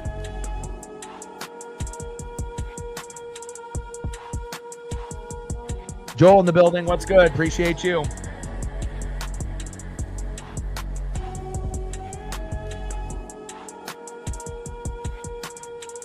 Top of the 5th. 5-1 Seattle lead. Let's go, baby. Keep pouring it on. And then we got a 4-game set, against the Minnesota Twins at Minnesota. So, again, not going to be easy. And down goes Garver. And let's go to the bottom of the 5th inning with the Mariners up 5-1.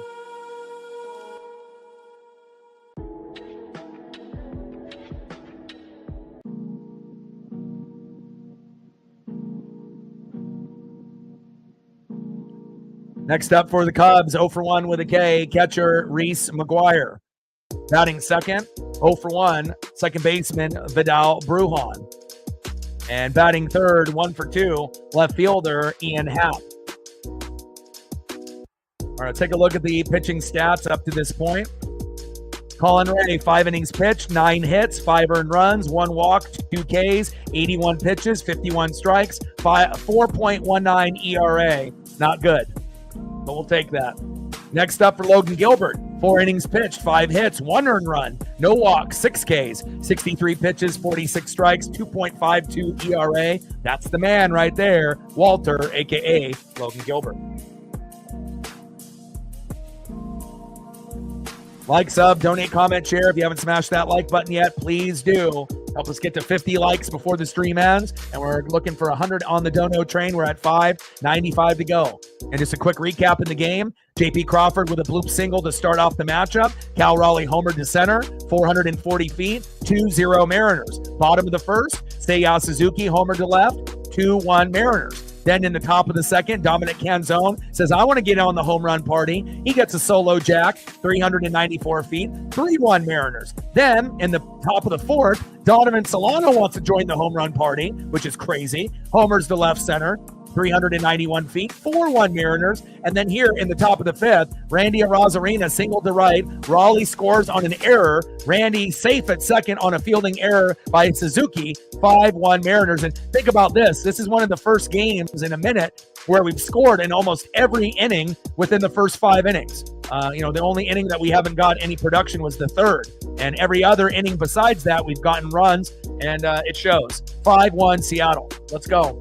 Let's keep wheeling and dealing with our ace, Logan Gilbert. Keep bringing that electricity, baby. Logan Gilbert on the mound. Reese McGuire in the box. First pitch to Reese McGuire. High and away with a slider, 84 miles an hour, 1-0 count.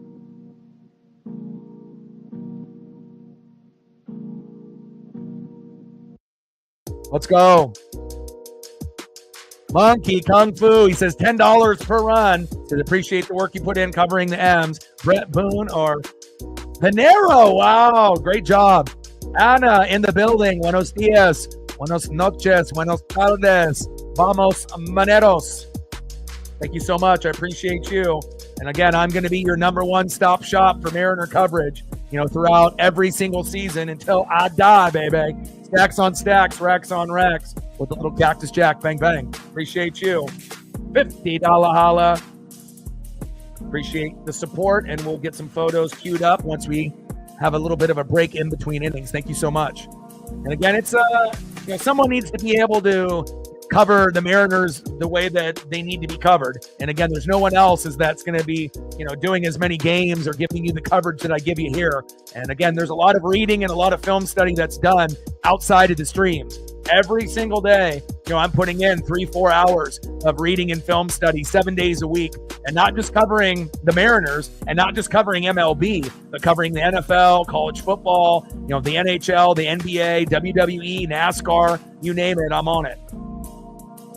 1-2 pitch, low and away. 2 balls and 2 strikes from Gilbert to Reese McGuire. Buenos dias, buenos noches, buenos tardes. Vamos, maneros. ¿Qué pasó, Ana? 2-2 pitch. And that one is fouled off right down the middle by Reese McGuire. 2 balls and 2 strikes from Gilbert to McGuire.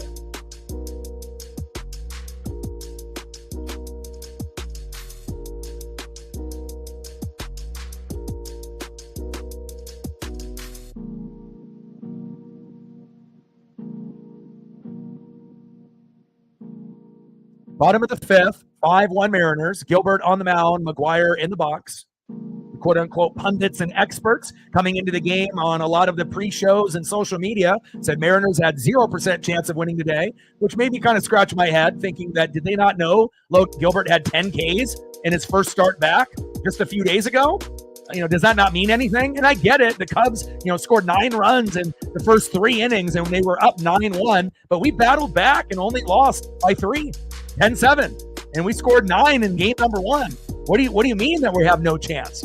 But that's how it goes sometimes. And McGuire on the 2-2 pitch, back. See ya, man! It's a home run party here today. But again, I'll give up solo jacks all day and all night. It's when you give up 2-run jacks, 3-run jacks, and obviously grand salamis is when you're in fucking trouble. 5-2 Seattle.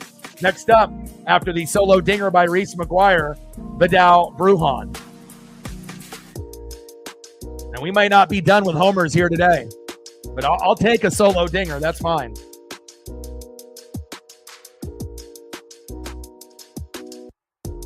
First pitch from Gilbert to Brujan. And again, as long as Logan gives up 3 runs or less, we're fine. And that's the standard for any pitcher. So, 2 home runs, but they only have 2. We'll take it.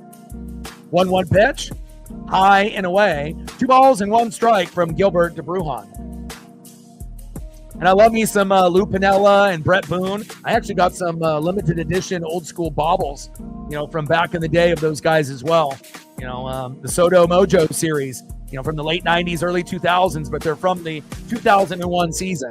And they made 3. They made Edgar Martinez. They made Brett Boone, which is cool because Brett Boone doesn't really have anything memorabilia-wise. And then they made a sweet Lou Piniella. And I got 2 out of the 3. I don't got the Edgar yet, but I got the other 2 still in the box.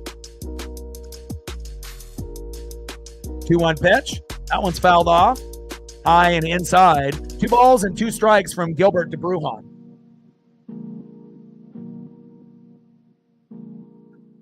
2-2 pitch. And grounds out to third. Mastroboni, throw to first. 1 away. Next up is left fielder Ian Happ. 5 homers so far today in this game. My kind of game. A chance for Logan Gilbert to get 10 Ks while you're still seeing home runs on both sides. We'll take it, baby.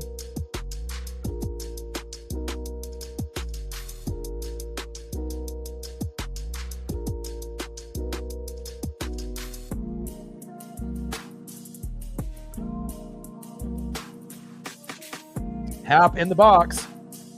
Logan Gilbert on the mound.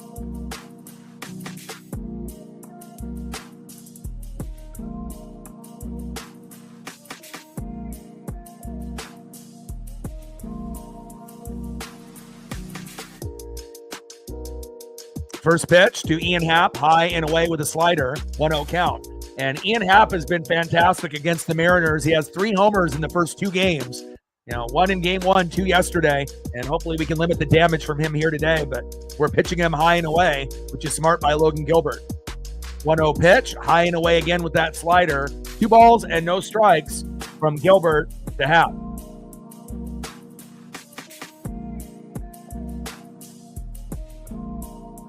Yeah, fun game to call and a fun game to watch. I mean, it's one thing, when you get up big like they did 9-1 against the Mariners in the first 3 innings. It's fun for the Cubs fans, but not so much fun for the Mariner fans when you're up by that much. But I had a feeling that we would fight and it would carry over to today. And again, it's a lot better than losing 10-1 when you lose 10-7. 2-0 pitch in play, and Happ flies out to left. 2 away.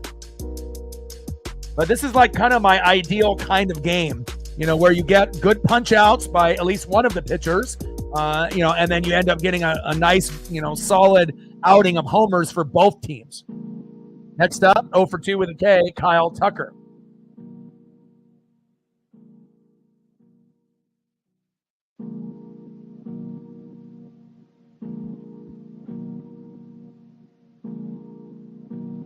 First pitch to Tucker from Gilbert, takes a strike swinging, right down the middle, 0-1 count. 0-1 pitch, low and at the knees with a curveball. Misses the strike zone by a few inches. 1 ball and 1 strike with nobody on and 2 outs. 5-2 Mariner lead. Yeah, I mean, and also, we're going to make some moves at the trade deadline, and I assume that the Mariners will get hot right at the end of the season. We might not be able to catch up to the Houston Astros.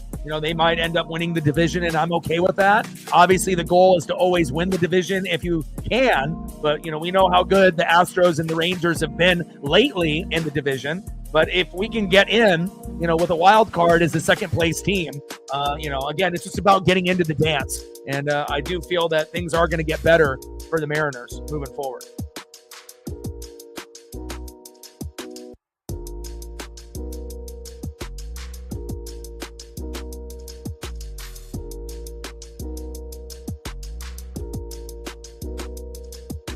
One pitch, and that one's fouled off. 1 ball and 2 strikes from Gilbert to Tucker.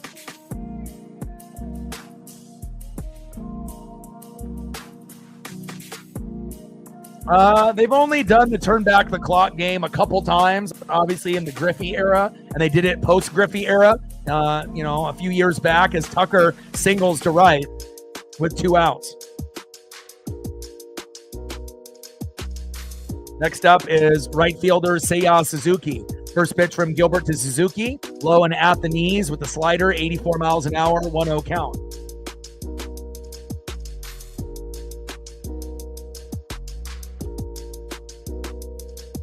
But they don't do the turn back the clock game every year. It would be a cool thing if they were to do it every year.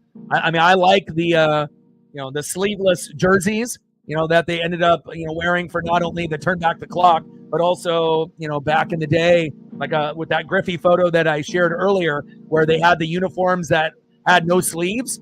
We obviously seen the Cincinnati Reds and Ken Griffey Jr. rock some of those sleeveless vest jerseys. I love those a lot. To be able to wear like the turtleneck that matches with it underneath. And, again, a very, very rare, jersey from back in the day. But I think that obviously pinstripes on the Mariners is not something that we've ever seen.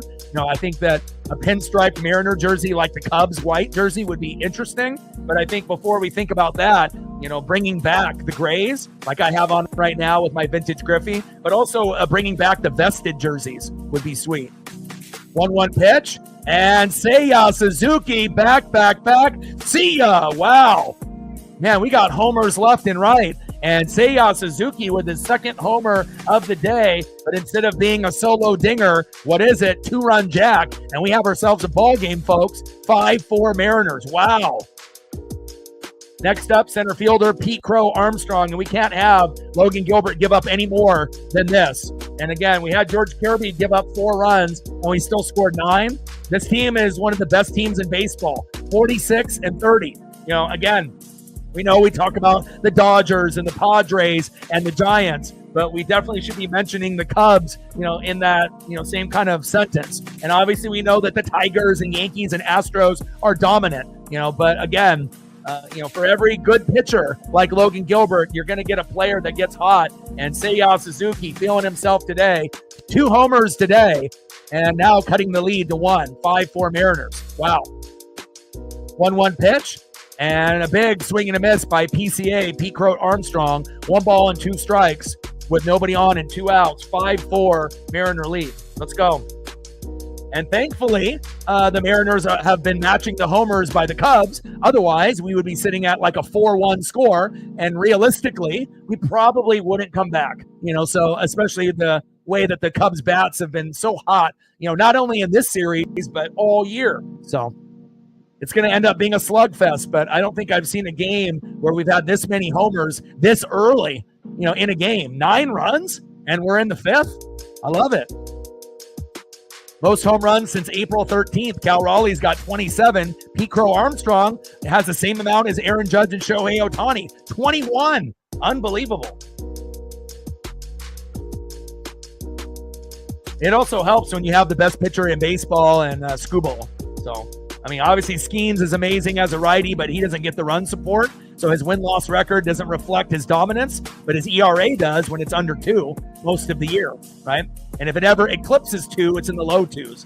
But Skubal, to me, is the best pitcher in the game. And then obviously Skeens right there next to him. Best lefty and best righty. 2-2 pitch, and that one is fouled off. And finally, the Cubs go down. Man, what a game here today.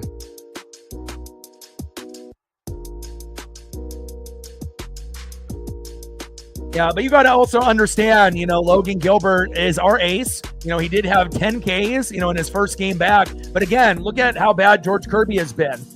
He's had one start where he had 14 Ks, but then the first 3, he was terrible, had the line drive and had to leave after he got hit in the nose and the mouth. But the first 3 starts were terrible. Then he had his career high 14 K game. And then the last start, he gave up 4 runs. So again, you want your pitchers to give up 3 runs or less, regardless if they're Cy Young candidates or they're Emerson Hancock, And again, every once in a while, we're going to end up playing a team that is really, really good, like the Chicago Cubs. And even when you have an ace like Logan Gilbert, right, who is, when healthy, can pitch like a top 10 pitcher, is still going to get roughed up So it's not really that Logan Gilbert isn't good. It's that the Chicago Cubs are really, really good. If you look at their hitting, they're 46-30. They're 16 games above 500. They're 25-14 at home. So again, this type of thing, would happen to even the elites. Every once in a while, you're even going to see a Skeens or a Skubal get fucked up by the Cubs. And again, it's nice to be able to make it competitive. Obviously, I would like, Logan to be a little bit better. But again, you got to give credit to Seiya Suzuki. Solo dinger and then hits a 2-run jack. So sometimes guys get hot, just like Ian Happ had 2 homers yesterday. Cal Raleigh and Mitch Garver had 2 home runs in game number 1. So it's just been one of those games where it's been kind of a hitting series, not necessarily a pitcher's duel. Every game has been high scoring, and that's unusual. And again, even with Logan giving up, a couple homers, 5 innings pitched, 8 hits, 4 earned runs, still has 6 Ks. And again, we're still up by 1. So there's still a chance for us to get this dub. And I still feel pretty confident that we can get it done.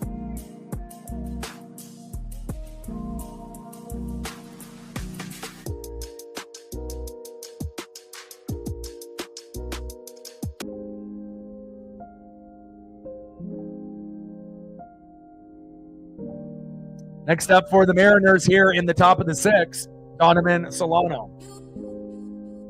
Donovan Solano has been very, very good as of late.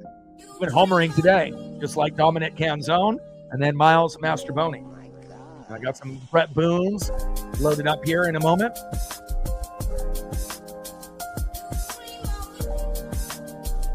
First pitch, low and away to Donovan Solano, 1-0 count. 1-0 pitch. Right down the middle, takes a strike looking, 1 ball and 1 strike from Colin Ray to Donovan Solano.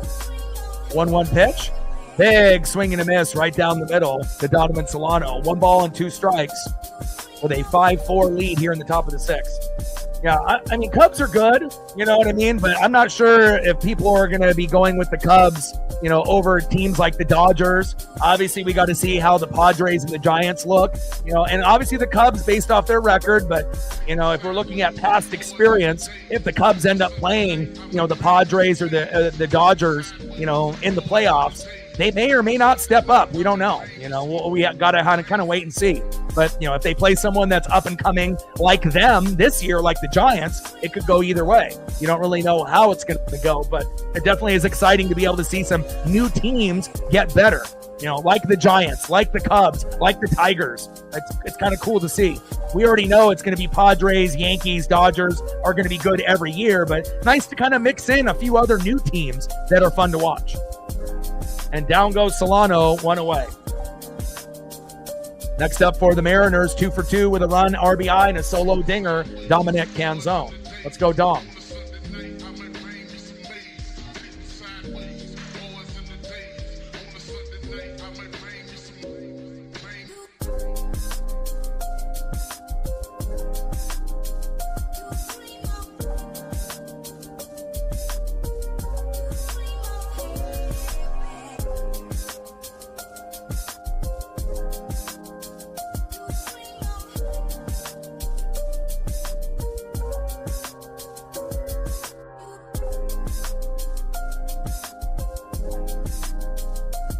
Dominic Canzone, back.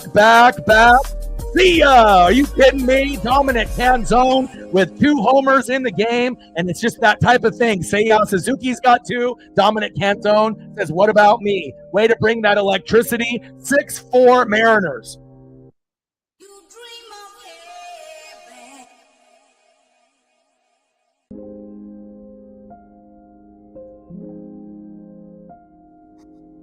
Let's go.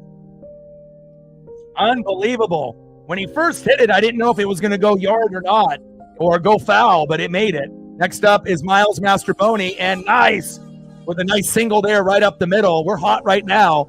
Cubs are hot. Mariners are hot. It's not a pitcher's duel. Miles Mastrobuoni, knowing his role. I'm a singles hitter. I get singles. Yes, you do. Nice job. Next up is J.P. Crawford. 1 for 3 with a run, now with a runner at first and 1 out, 6-4 Mariner lead. And that's exactly what we needed. After getting a big 2-run jack to cut the lead to 5-4, then we get another home run to extend the lead to 2. And again, there's going to be a lot of ups and downs when you watch the Mariners, but, when they're on, they are on and really fun to watch. Just like this guy was fun to watch, even though it's blurry, Brett Boone. Most of the photos are from back in the day. Not maybe necessarily the most crispy, but I can hopefully find at least one that's crispy. All right, Colin Ray's day is done after that last homer. Nice job, Mariners.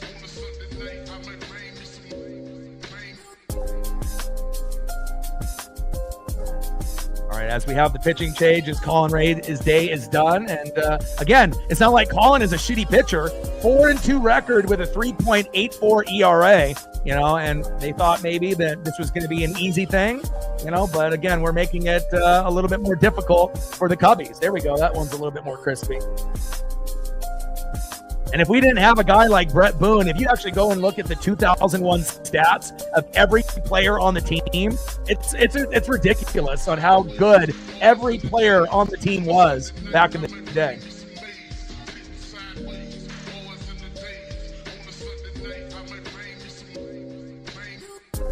Like every single role player. But again, if you're going to win almost 120 games out of 162, win like 116, of course, everyone on the team is raking. And obviously, Cal and Boone have had a few different interviews and whatnot with Boone and what he does with podcasting and whatnot.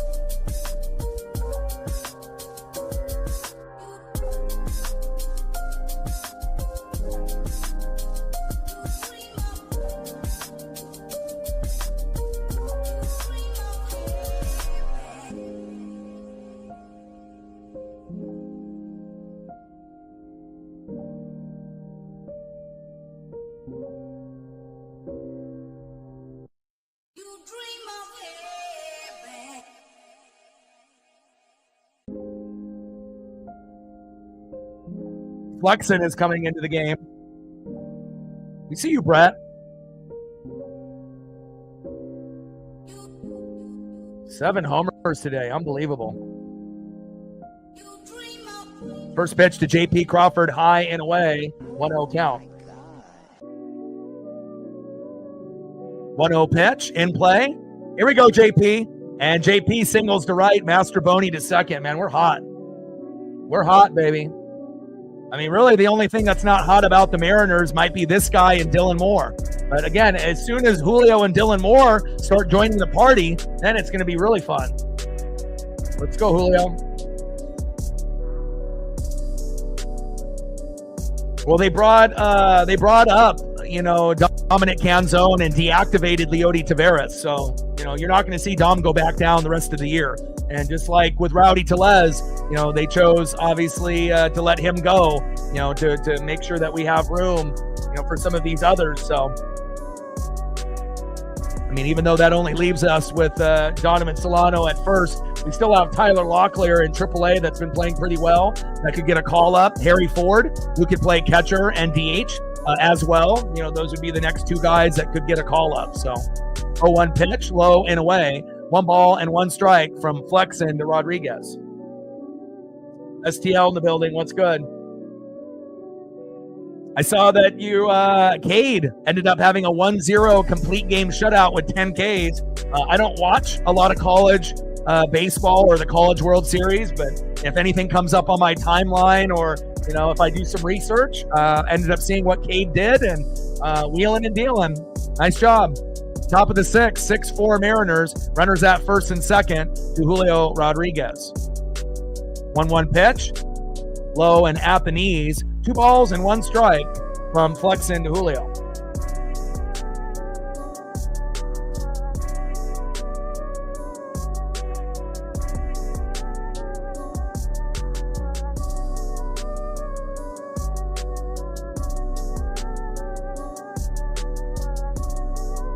And wild pitch. Runners advance.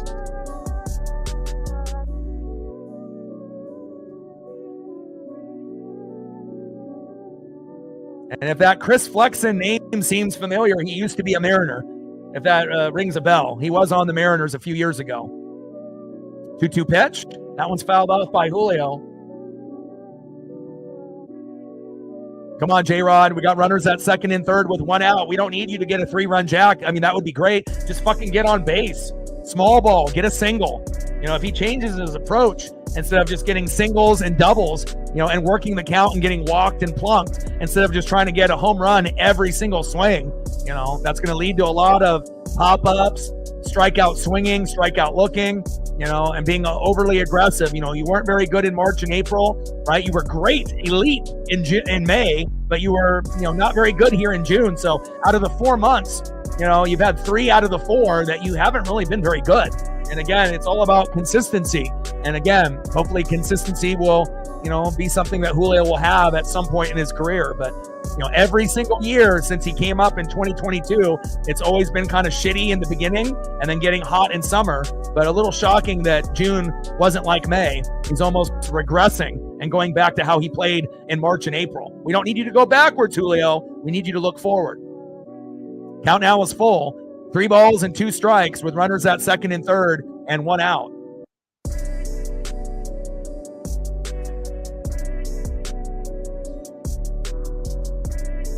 And here we go. Julio Rodriguez in play. Grounds out to the shortstop, but Mastroboni scores. Crawford to third. It wasn't pretty, but we'll take an RBI by Julio, even though he didn't hit it deep enough to get another one. Nice job, Julio. Grounds out to the shortstop, but it brings in 1. 7-4 Mariners. Let's go. Next up, the best player in baseball, not named Aaron Judge or Shohei Ohtani. The best catcher in baseball. 31 homers. Can you get another one? First pitch right down the middle. Takes a strike looking with a cutter. 0-1 count. 0-1 pitch. And down goes Cal Raleigh. That's the end of the top of the 6th inning, but we still have a 3-run lead. Let's go.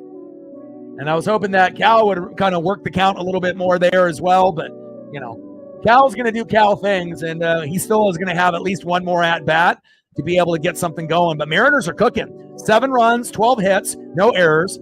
Cubs, 4 runs, 8 hits, 2 errors. And it's been a home run party so far.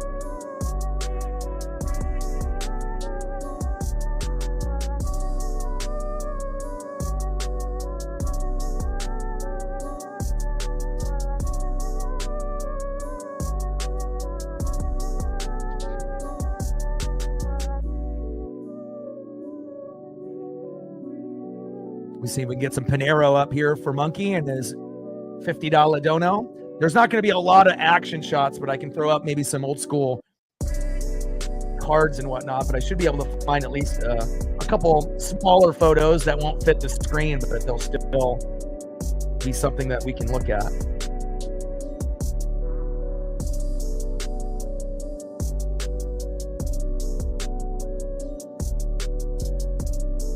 The old school days. I love it. See if we can get one a little bit more crispier, like this one. We need the crispy. The HD4.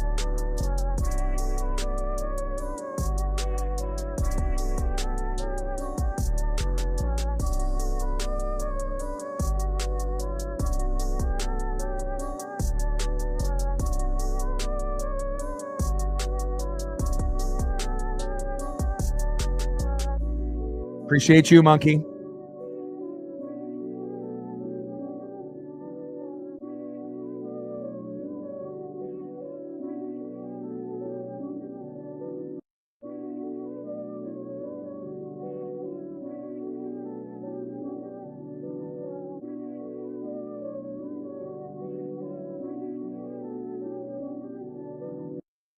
All right, Bizzardo is in the game now. We can get one more in there. Appreciate you.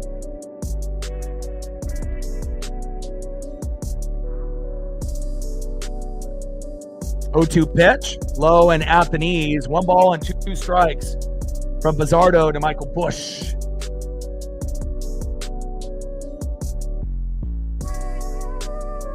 And Busch strikes out looking, baby. Let's go.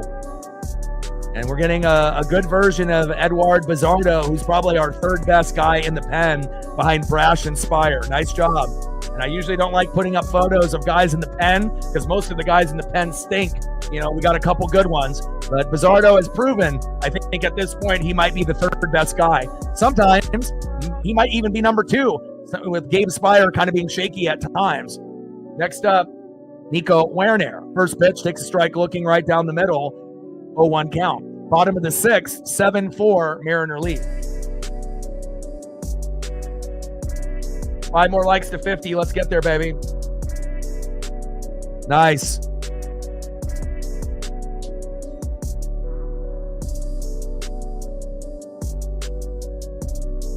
Bottom of the 6th, 7-4 Mariner lead. And a quick recap to anybody that's just tuning in. Top of the 1st, Cal Raleigh had a 2-run jack, 2-0 Mariners. And then Seiya Suzuki in the bottom of the 1st, solo dinger, 2-1 Seattle.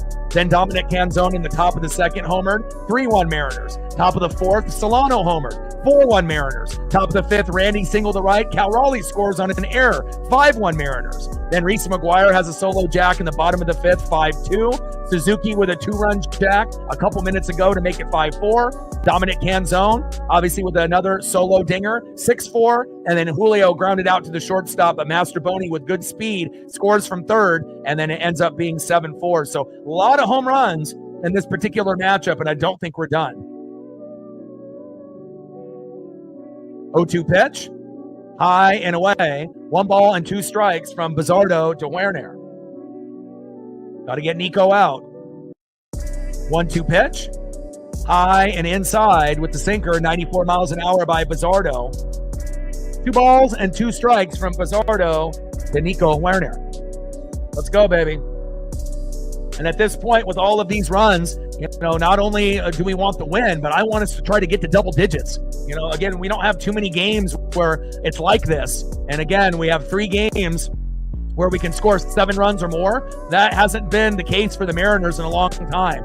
Werner grounds out to 3rd, throw to 1st, 2 away. I mean, when's the last time the Mariners scored 7 runs or more in 3 consecutive games? You know, maybe even in that 9 consecutive series win streak. I'm not even sure if we've done that. You know, someone may have to look that up. When the last time the Mariners scored 7 or more, 3 games in a row. It's been a minute. Even though we didn't win yesterday, but again, we could have lost 10-1. We lost 10-7, and it carried over till today. First pitch to Shaw. Big swing and a miss, high and inside by Eduard Bizzardo, 0-1 count. 0-1 pitch, and Shaw gets hit by Bizzardo. Calm down, Eduard. Now you got a runner at first with 2 outs. And a guy that homered just a few innings ago, catcher Reese McGuire. We can't have him homer again. We need this to be 7-4, not 7-6.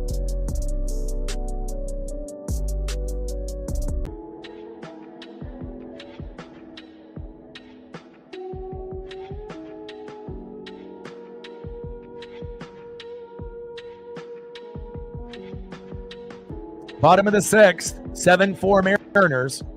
But we won 9-4 in game 1, lost 10-7 yesterday. And obviously it hasn't been a pitcher's duel, but sometimes it's nice to have games like this. You know, we've had plenty of games where the Mariners scored 0-3 runs, and normally we don't win too many, even when we score 1-3. But when we score, 7 or more, we're gonna have a very good chance. Especially if the bullpen does their job, and even the bullpen has been better, lately, which is a great sign to see. Bats are improving. The bullpen is improving. Starting pitching has been a little shaky, but again, if we're hitting, singles, doubles, RBIs, more homers, and the bullpen is better, we can sacrifice, 3 to 4 runs given up by our starter, just as we know that their bullpen will make up for it, most of the time, and then the hits will continue, even after the starting pitcher goes out. And that's kind of been the case in this particular series. And, these are fun to watch. Lots of scoring.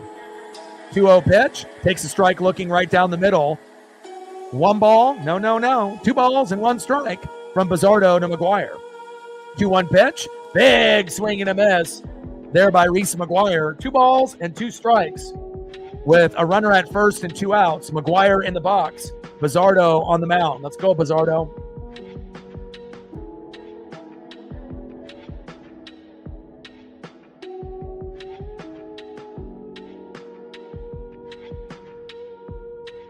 Let's go.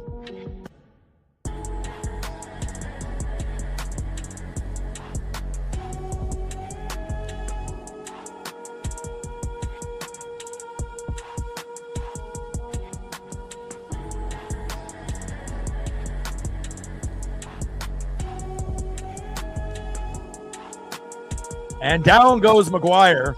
There we go.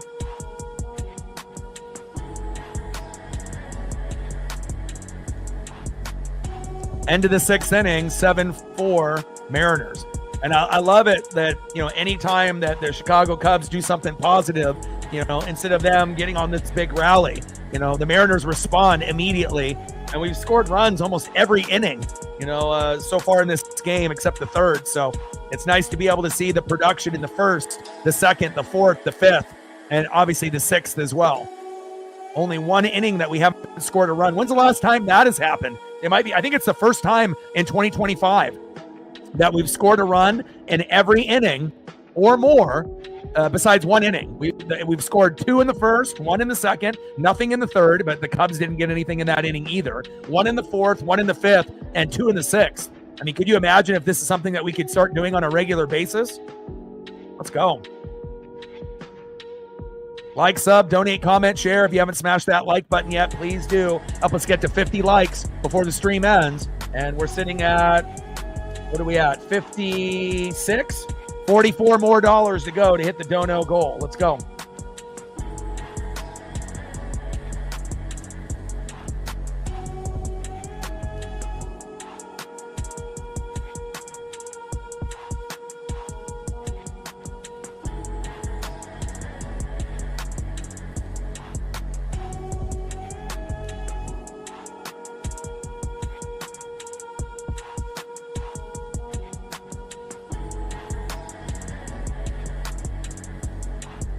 See if I can get another Panero up here or Boone.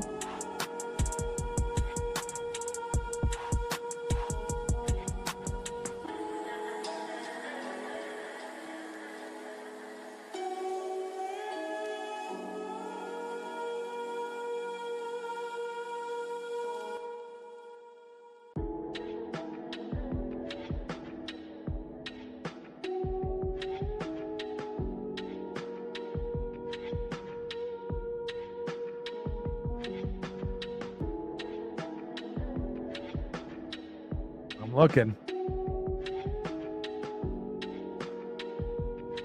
Here we go.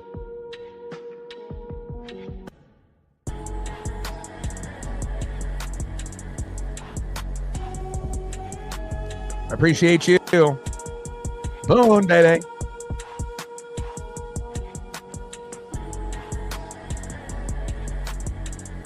First pitch to Jorge Polanco from Chris Flexen, the former Mariner. Takes a strike looking on the line. 0-1 count. Let's go, Polo. Top of the 7th inning, Mariners with a 3-run lead. Fun game. Let's keep it going.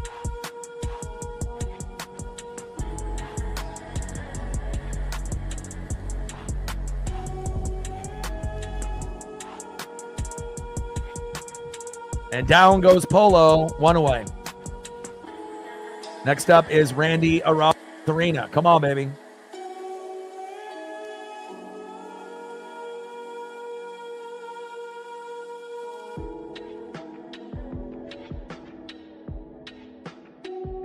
First pitch to Randy Arozarena from Chris Flexen. Takes a strike looking right down the middle.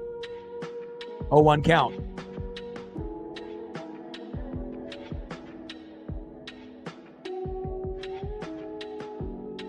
Oh, 1 pitch. Takes another strike looking right down the middle. Behind in the count, 0-2 to Chris Flexen. Come on, Randy. Swing, baby.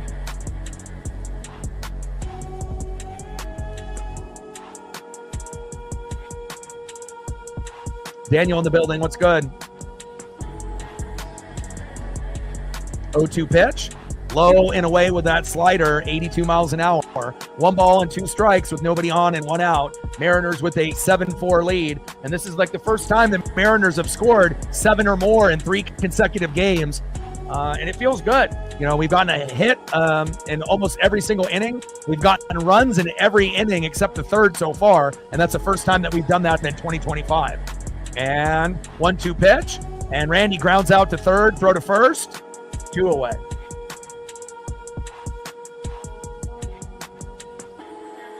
Next up for the Mariners, 0 for 3. In game number 1, he had 2 homers. And again, didn't play in game 2. Let's see if Mitch Garver can get back to his winning ways and at least get a hit to go 1 for 4. First pitch from Flexen to Garver. Takes a strike looking right down the middle. 0-1 count. Let's go, Mitch. Bring that electricity, baby.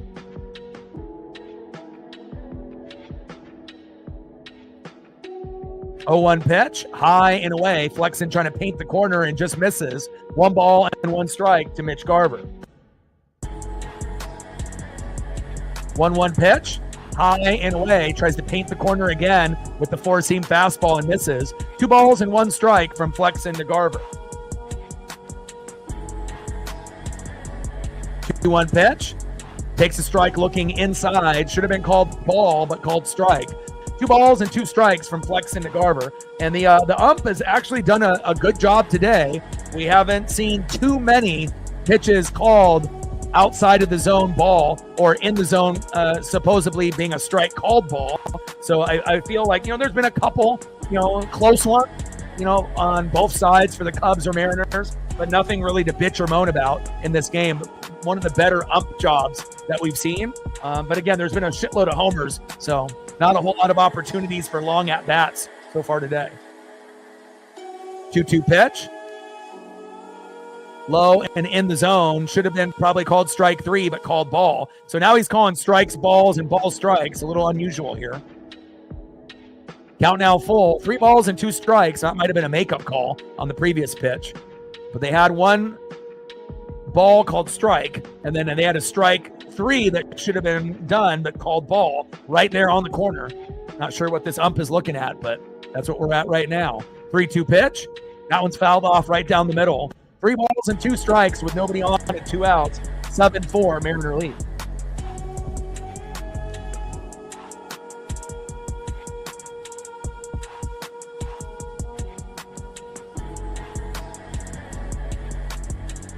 Three-two pitch, and Flexen walks Garver, and that's as good as a single.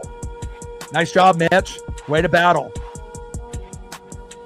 Next up, 1 for 3 with a run and an RBI. Believe it or not, a hotter hitter than Dylan Moore or Julio Rodriguez? You bet your ass, Donovan Solano. He even homered today. Unfucking believable.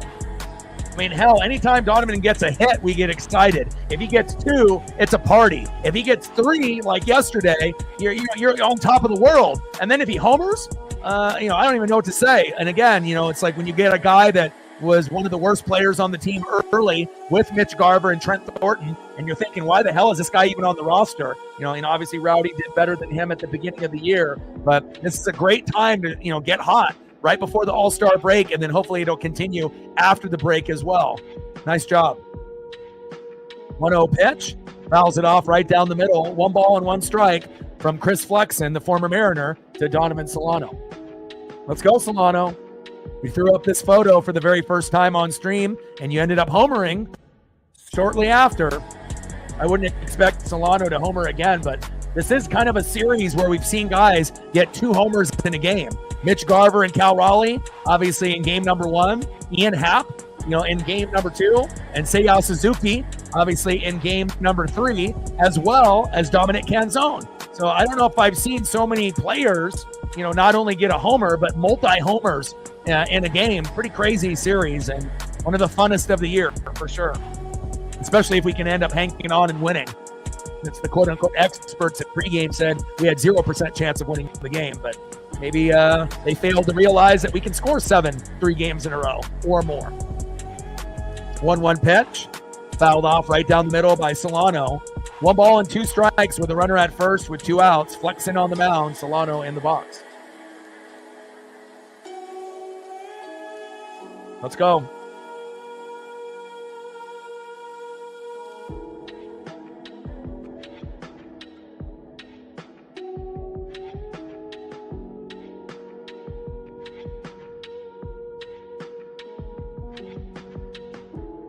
And Donovan Solano back.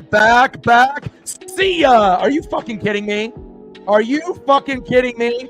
This might be lucky because, again, this is the first time that we've shown the photo and he decides to go 2 homers after we just talked about guys getting 2 homers in a game. Unreal. 9-4 Mariners. We're winning, baby.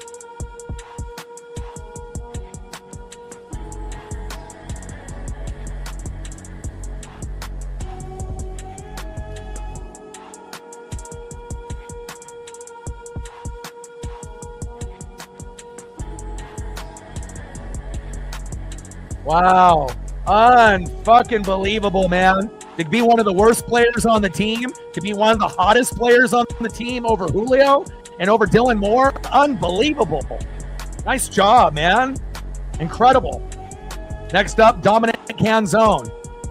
0-1 pitch, takes the strike swinging low and away. Behind in the count 0-2. I mean, really the only thing that can outdo Solano is if Dominic Canzone, who's 3 for 3, hits another home run and hits 3 home runs in a game. I mean, when guys are hot, they are hot. But I wouldn't expect it here. 1-1 pitch. In play, and Canzone flies out. But the damage is done. 9-4 Mariners. Wow.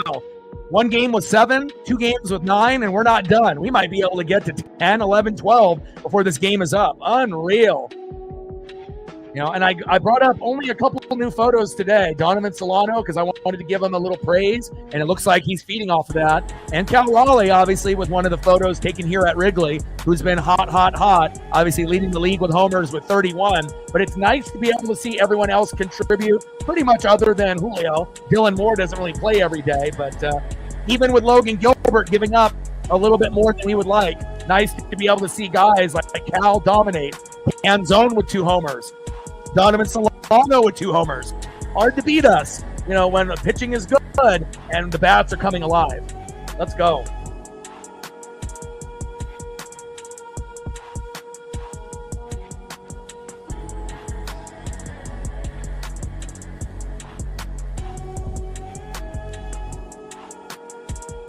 Cubs and Guardians hitting the Mariners at the worst possible time. Now, if we would have played the Cubs and the Guardians like a month ago, realistically, we would have gotten swept by both teams, no doubt. You know, only getting 1 to 3 runs every game. But you know, we definitely have turned a corner, you know, since that Guardian series, and it's carried over here against the Cubs. And we're going to have a very tough set, a 4-game road trip against the Twins. And hopefully we can win 3 out of 4 against them. But it feels really good, you know, to be able to see guys step up. And again, you know, my ESP is strong. And I'm going to tell you how I feel about guys and how guys are doing, you know, if they're going to be on a hot streak and whatnot. And, you know, sometimes you just need to talk things into existence. And again, you know, I had no idea, you know, that showing the Donovan Solano home run photo would lead to 2 homers today.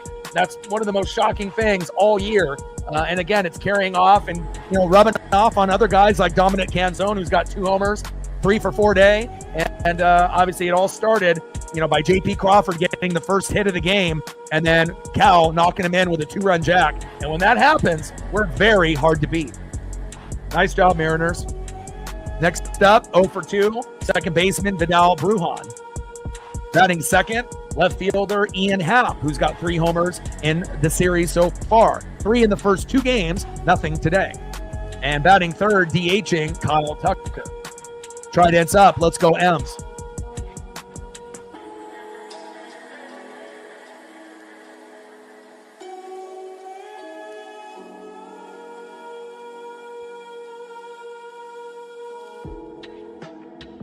First pitch, high and away from Gabe Spire to Turner. 1-0 count. And obviously we know Justin Turner, very familiar with him, you know, being on the Dodgers and the Blue Jays, and obviously sitting here on the Chicago Cubs.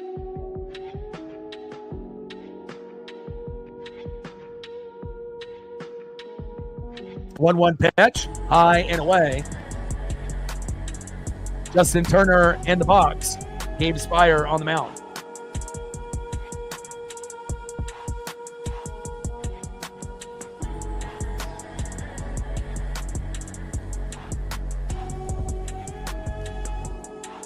Two-one pitch, high and away. 3 balls and 1 strike from Spire to Justin Turner.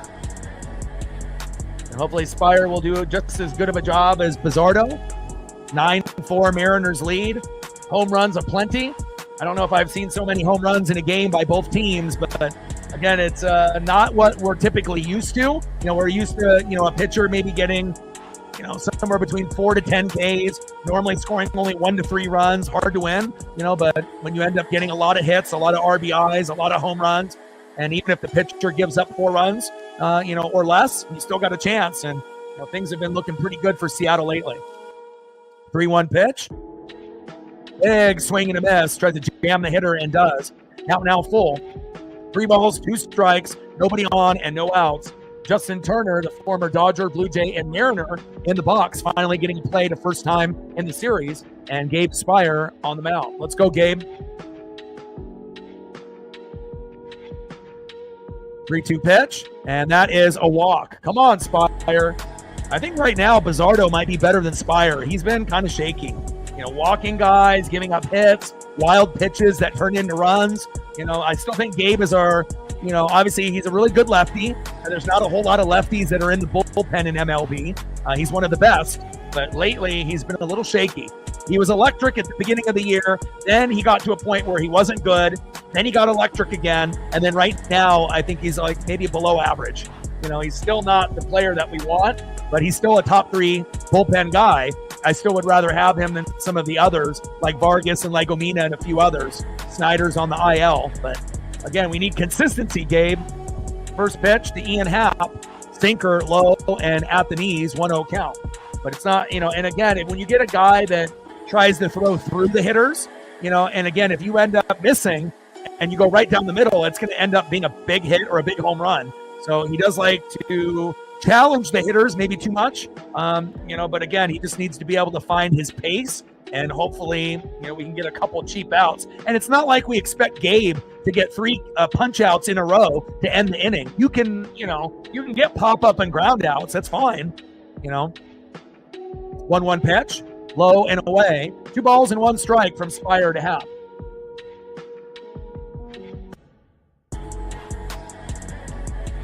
Well, Cal took a player-friendly deal. You know, obviously they gave Julio, you know, a contract that could have been what, you know, Cal deserved, you know, when Julio was a rookie. But now, as you see, like the, you know, the way that the money works in baseball, you know, they don't necessarily have a salary cap like they do in the NFL and the NBA. But it was a player-friendly deal, so that way when Logan Gilbert is ready, that they have enough money to keep him around. Cal is a team guy. You know, and again, Cal could end up, you know, have gotten, you know, one of the best deals in baseball. He could have got a $300, $400, $500 million deal. Could have signed with, you know, the Dodgers or the Yankees and whatnot. But, you know, obviously building something special here in Seattle. And I really, truly think that he'll be a Mariner for life.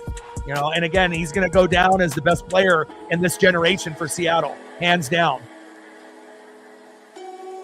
And then a nice punch out there. There we go, baby. Down goes Happ. We like that. 1 away. How many punch outs is that for Gabe Spire now? Just the 1. Logan Gilbert with 6, Bizzardo with 1, now Spire with 1. Nice job, Gabe.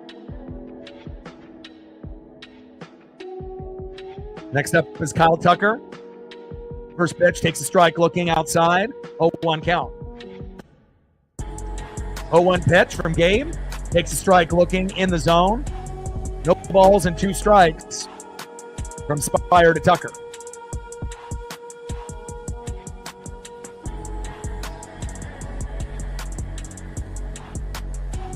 Bottom of the 7th, 9-4 Mariners lead. Runner at first with 1 out. Gabe Spire on the mound. Kyle Tucker in the box. 1 for 3 with a single and a run so far today.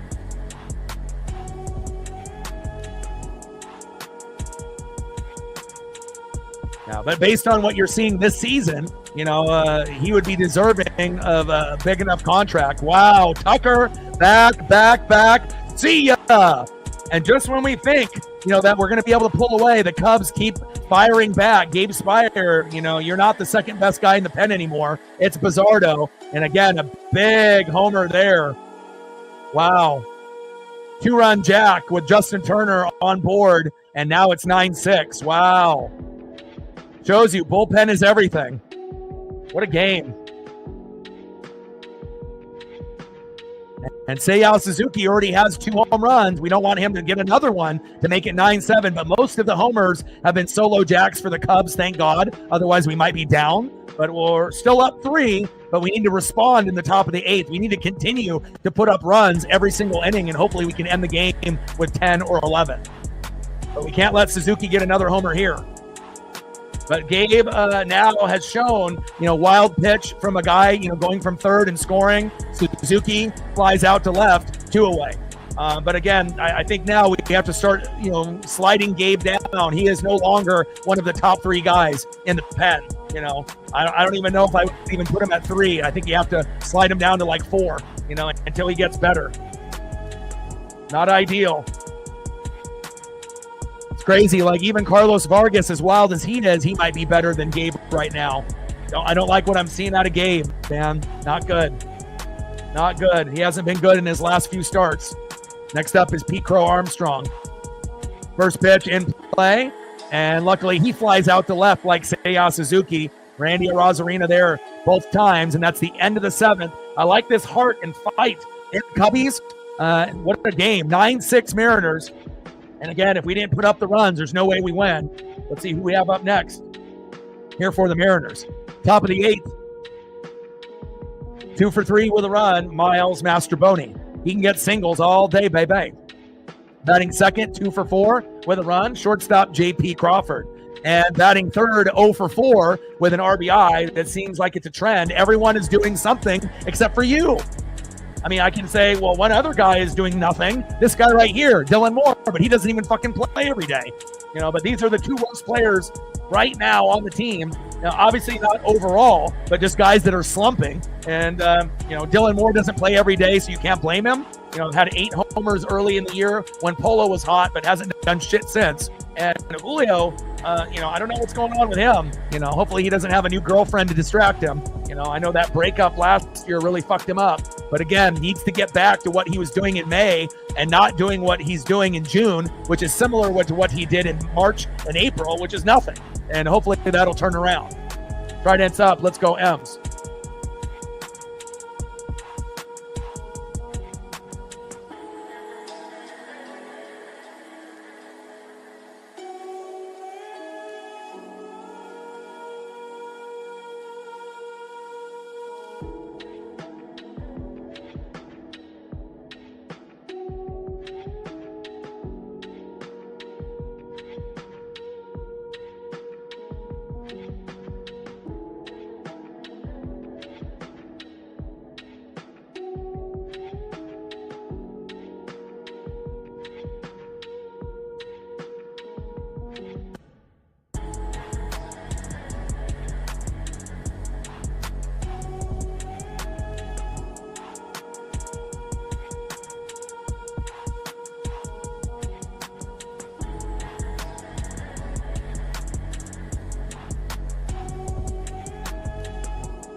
And 2-0 pitch, Miles Mastroboni with a nice base knock, a single to center. Here we go. Let's keep it moving, baby.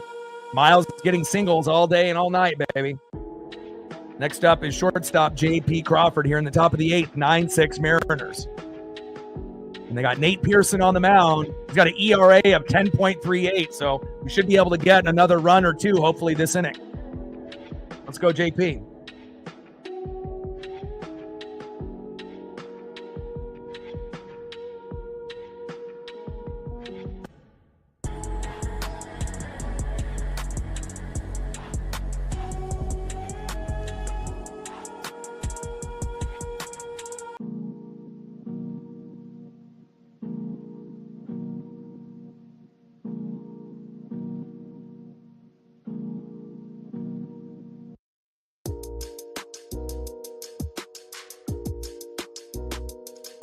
1-0 pitch to J.P. Crawford and flied out to left, 1 away. All right, Julio. I mean, you haven't hit a homer in over a month, and, you know, you're not very reliable, you know, stealing bags. You're getting thrown out on the bases. I mean, one good thing that you're doing is your defense in center field is still elite, or at least you got that going for you. But we need the bat to start coming to life, and you don't even need to hit home runs to make Mariner fans happy. Just get singles and doubles. We'll be totally content with that until that home run eventually happens. You know, and again, everyone else is homering. We don't necessarily need you to. Just play small ball. Just get on base. Be confident and get it done. Work the count. Let's go. Top of the 8th with a runner at first, 9-6 Mariners. And probably one of the most enjoyable series of the year up to this point. Lots of runs, lots of hits, lots of home runs. You know, the Wrigley Ivy. You know, I've always enjoyed watching the Cubs. You know, my grandma was a big fan of the Cubs. She passed years ago, but would always watch them on WGN, just like a lot of people, you know, did back in the 80s and 90s. And again, great uniforms, great history, great fans. And I'm definitely looking forward to this series every time we get to play Chicago, especially at Wrigley. 1-0 pitch. Inside, takes a strike looking at the knees. 1 ball and 1 strike to Julio Rodriguez. And Mastroboni steals second. There you go. Nice job, Miles. Show him how it's done. But Julio got thrown out in the previous game. Polo got thrown out early on. You know, we haven't really been able to put runners in scoring position when they end up getting to first. But it hasn't really mattered today or the series because we've been hitting so many fucking home runs.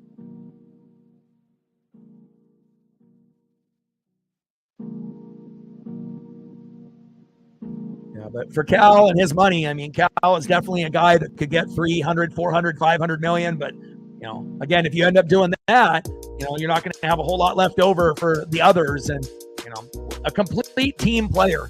And again, it's hard to, you know, understand on how great he's been in 2025. And Julio, there we go. Nice job, J-Rod.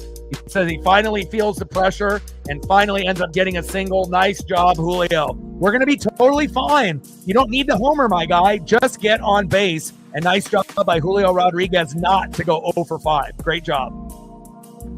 Next up for the Mariners, DHing big dumper, Cal Raleigh. Already hit a home run to start the game off to give us a 2-0 lead. Could he do it again? First pitch to Cal Raleigh. Low and at the knees, 1-0 count. Let's go, big dumper. Not only having one of the best seasons for a catcher, having one of the best seasons that we've ever seen. It's incredible. You know, and arguably one of the best players that, you know, switched hit, you know, back in the day was Mickey Mantle. And he's even doing things that even Mickey didn't do.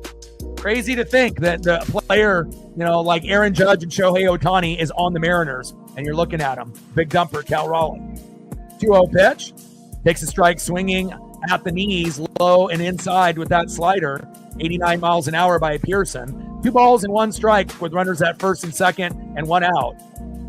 With 1 swing, Cal can make it 12-6. 2-1 pitch. Fouls that one off right down the middle. 2 balls and 2 strikes from Pearson to Raleigh.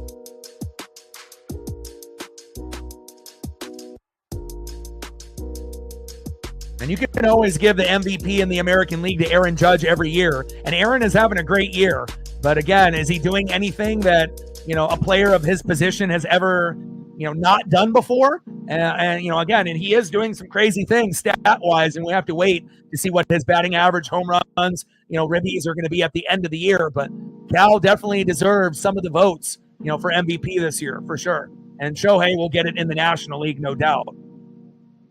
Pitch fouled off. 2 balls and 2 strikes from Pearson to Raleigh.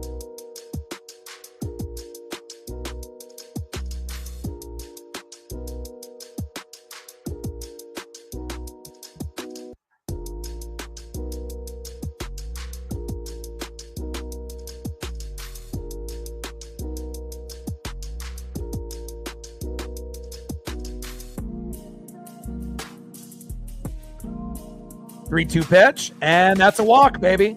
Now with a couple walks today, but we'll take that. That's just as productive as getting a single. All right, baby. Rodriguez the second, Mastroboni the third, Cal the first. Next up, Jorge Polanco. Can Polo end up getting us the grand salami to get us to 13? I mean, even an RBI single will get it to 10. RBI double will make it 11. Let's go, Polo.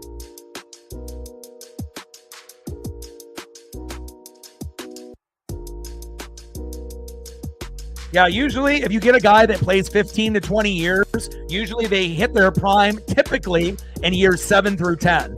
If they play 15 to 20 years where they've, played in the league long enough, and that typically is the same for the NFL, the MLB, the NHL, or the NBA. Usually if you play 15 to 20 years, it's years 7 through 10 where you end up getting your best production. But when you're really, really good, you'll still have magical years, in years 4 or 5 or 6, like a couple years right before you hit your prime where you're showing people how good you really are, like Ken Griffey Jr. did. Like, you're still going to get some amazing numbers in year 4, year 5, year 6. And then if they end up playing a long career, what could possibly happen with Cal? And again, he already was hitting 30 to 35 home runs, being the best power hitting catcher as a rookie in 2022. And now is having that breakout year. And again, with this torpedo bat, who's to say that Cal isn't going to be a catcher that can hit 40, 50, 60, 70 home runs on the regular? And he may go down, if he can continue this type of pace, he might go down as not only the best catcher in this generation, but he might go down as one of the best catchers of all time, with Yogi Berra, Johnny Bench, Buster Posey, Pudge Rodriguez. Pretty wild to be able to, say those kind of names, and Cal's with those guys in play. And there we go. Cole Young pinch hitting. And Mastroboni scores. Raleigh to second, Rodriguez to third, and Cole Young pinch hitting there and getting the job done. Nice job. Cole Young over Jorge Polanco, and it fucking worked. There we go. And we don't have Big Ben Williamson starting either, so I don't know if we're going to see him at some point. But even Cole getting in on the party. Nice job, baby. Next up is Randy Arozarena. First pitch fouled off from Pearson. 0-1 count. Top of the 8th, 10-6 Mariners with bases loaded, baby. Let's go.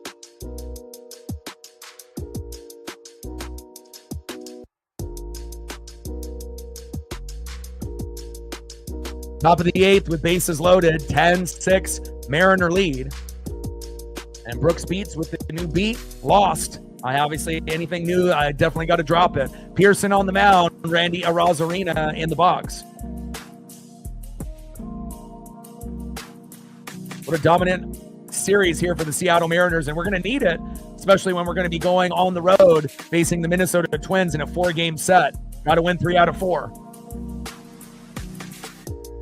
1-1 pitch, low and away. 2 balls and 1 strike from Pearson to Randy Arozarena. Do we get a grand salami out of Randy?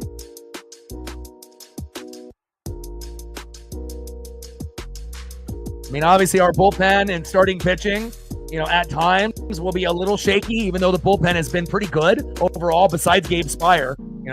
He's been the one that's has been the bugaboo. Even Trent Thornton has been better. Vargas has been better. Snyder on the IL, so we don't have to worry about him. Brash is great. Bizzardo has stepped up. We just need Gabe to return to his normal form. But with all that being said, 10-6 Mariners with bases loaded and 1 out in the 8th. Yes, please. 2-1 pitch. Fouled that one off right down the middle. 2 balls and 2 strikes with runners on all the bases. Bases loaded with 1 out. Pearson on the mound. Randy Arozarena in the box. Randy, here we go. Nice base knock. Brings in 1. Brings in another. Randy doubles the left. Julio scores. Cal scores. Cole Young to third. 12-6 Mariners. Woo! Let's go. That's how we bring the electricity, Randy. Yes, sir.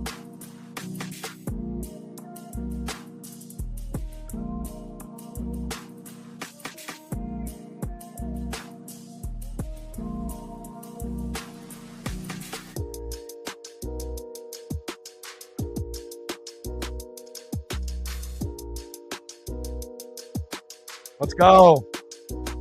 Let's go, baby. crazy too, because I'm always superstitious, and I was gonna wear a different jersey, a different fucking kind of vibe, but I had to go with the Griffey for a throwback performance like we had in game 1, and it fucking worked. Let's go. 0-1 pitch to Mitch Garver. Big swing and a miss, high and away. Behind the count now, no balls, 2 strikes, runners at second and third, and 1 out. And if Mitch Garver homers here, we'll be at 15. Let's go, Mariners. 0-2 pitch. Big swing and a miss. No home run for Mitch Garver, and he strikes out swinging.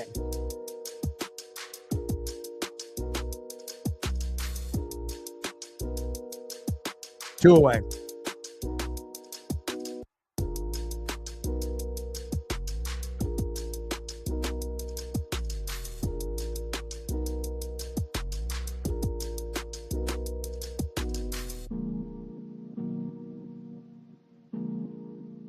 Next up, a guy that's already got 2 home runs. Can he do it again? Donovan Solano.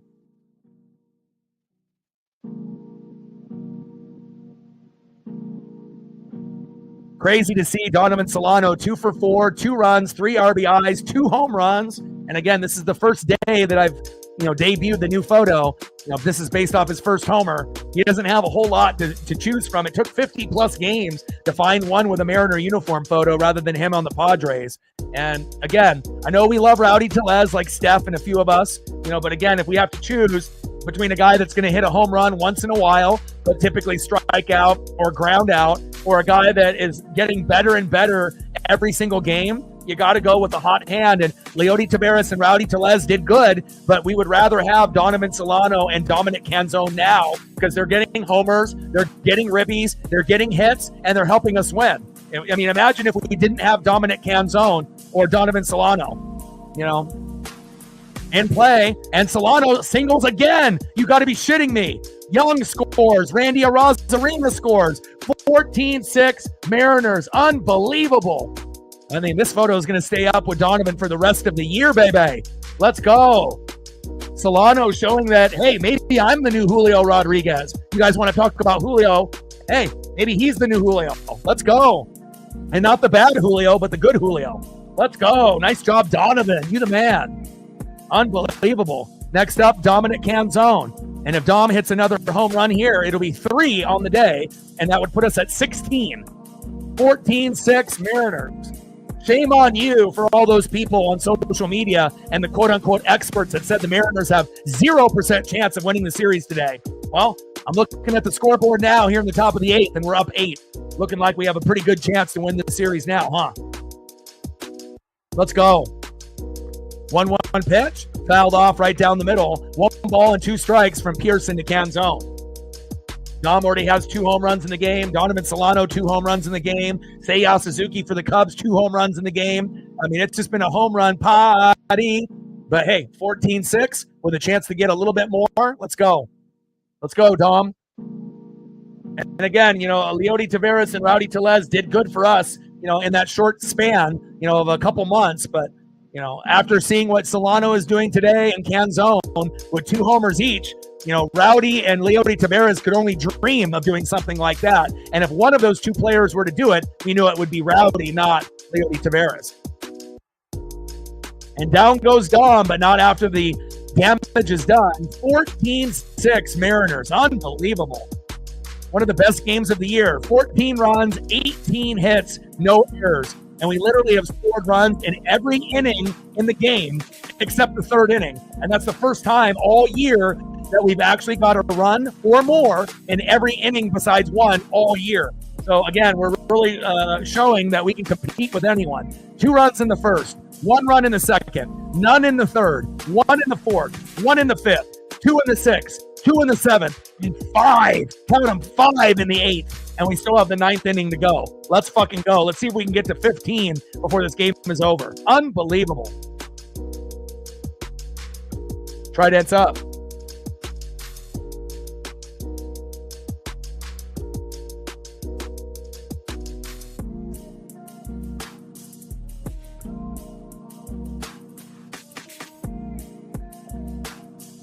Let's go. Great game.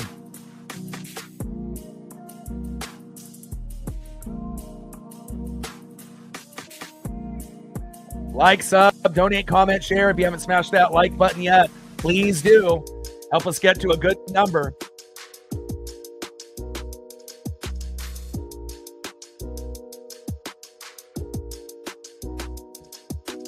I mean, this is the best game arguably we've had all year. We haven't had a game this good, so, and we'll take it. Scoring runs in every inning except one. Are you fucking kidding me? And getting to 14. And it's not like we're playing the fucking White Sox or the Marlins. We're playing the Cubs, who are fucking 46 and 30, 25 and 14 at home. Literally one of the top 5 teams in baseball, right? You know, you got the Dodgers, you got the Padres, you got the Giants, you got the Cubbies, you got the Tigers, you got the Yankees, you got the Astros. Cubbies are one of the best. And we're showing them who's boss here today at Wrigley.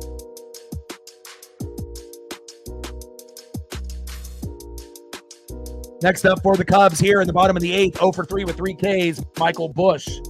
Batting second, unless they have someone pinch hit, shortstop Nico Huerner. And batting third, unless they have someone pinch hit for him as well, third baseman Matt Shaw. Trident's up. Let's go M's.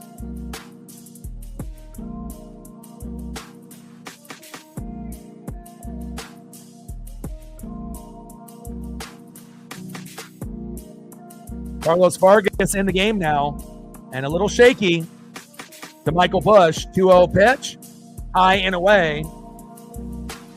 3-0 count from Vargas to Busch. 5 more likes to get to 60. If you haven't smashed the like button yet, please do. Help us get to 60 before the game ends.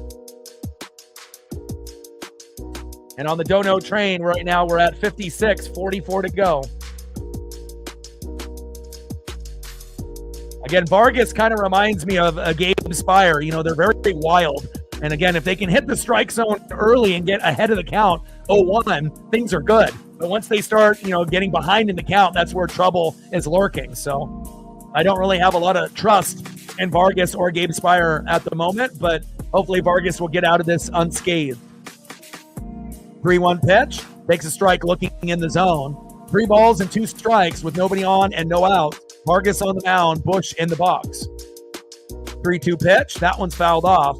Count still full. 3 balls and 2 strikes from Vargas to Busch.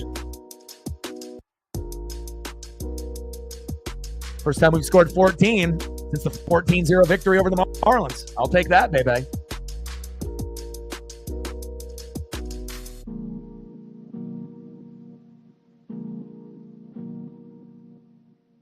Pitch fouled off right down the middle by Michael Busch. Count still full. 3 balls and 2 strikes from Vargas to Busch.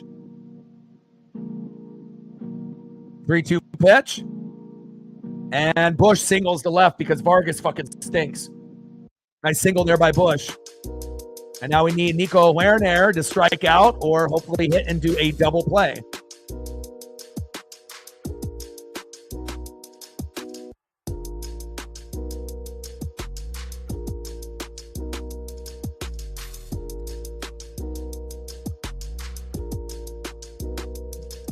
Bottom of the 8th, 14-6 Mariners. Let's go, baby. Vargas on the mound. Nico Huerner in the box. First pitch, high and away with the slider, 90 miles an hour by Vargas. 1-0 count. Now, I can't wait to get to the point where we can replace Snyder, Vargas, Thornton, and get 3 guys from another team, you know, during the trade deadline to fill those gaps. You know, Spire, you know, obviously is not reliable anymore, and Bizzardo and Brash are good. Munoz is great, but we don't see Brash and Munoz every day. So you're going to have other guys that are going to be, you know, daily pitchers, and we need better guys.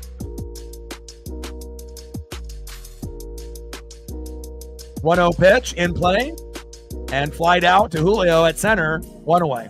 Down goes Nico. Now we need a double play, baby. Next up in the bottom of the 8th, 1 for 2 is Matt Shaw.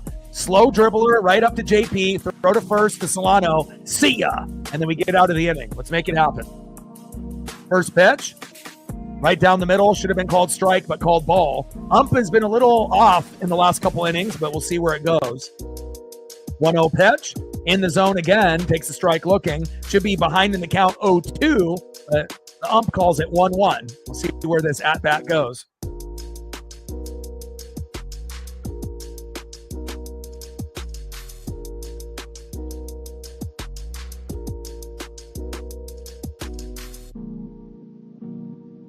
1-1 pitch. Takes a strike looking in the zone. That should have been strike 3 for Vargas, but it's 1 ball and 2 strikes from Vargas to Shaw.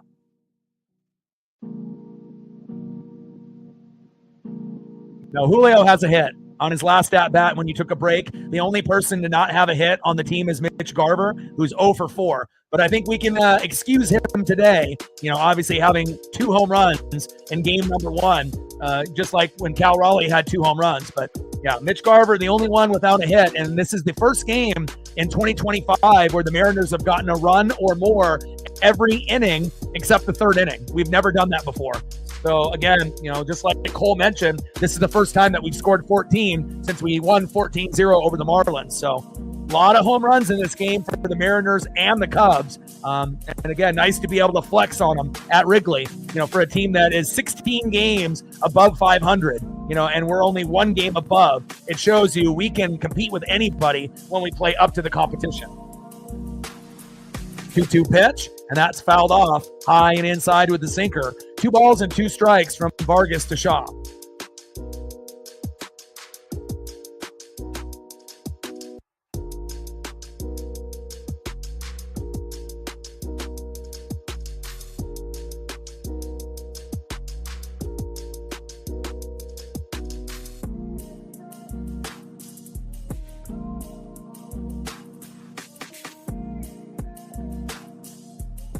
In play and lined out to center. Julio is there.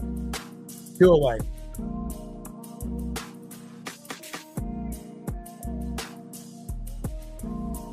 Next up here in the bottom of the 8th with 2 outs, 1 for 3 with a run, RBI and a K, catcher Reese McGuire. And McGuire homered in the bottom of the 5th for a solo jack, 432 feet. Will he join the 2 home run party club here today? Hopefully not. Hopefully we can end up getting 1 more run and we can get to 15 to have the record for 2025 for the most runs, and we can keep them at 6. First pitch takes a strike looking right down the middle, 0-1 count. 0-1 pitch, outside, 1 ball and 1 strike. And that's a wild pitch by Vargas. Runner advances to second. Come on. Vargas is just like Gabe Spire. He's like the right-handed version of Gabe, all over the place, all heat, no control. Ball goes who the hell knows where, and again, I don't like pitchers typically like that. And Gabe, when he's on, he's on. But lately, he's all over the place like Vargas. Like, you can't really trust those guys. If they can find the strike zone, fine, but. And Vargas, after the wild pitch, gets us out of the inning. There you go, Carlos.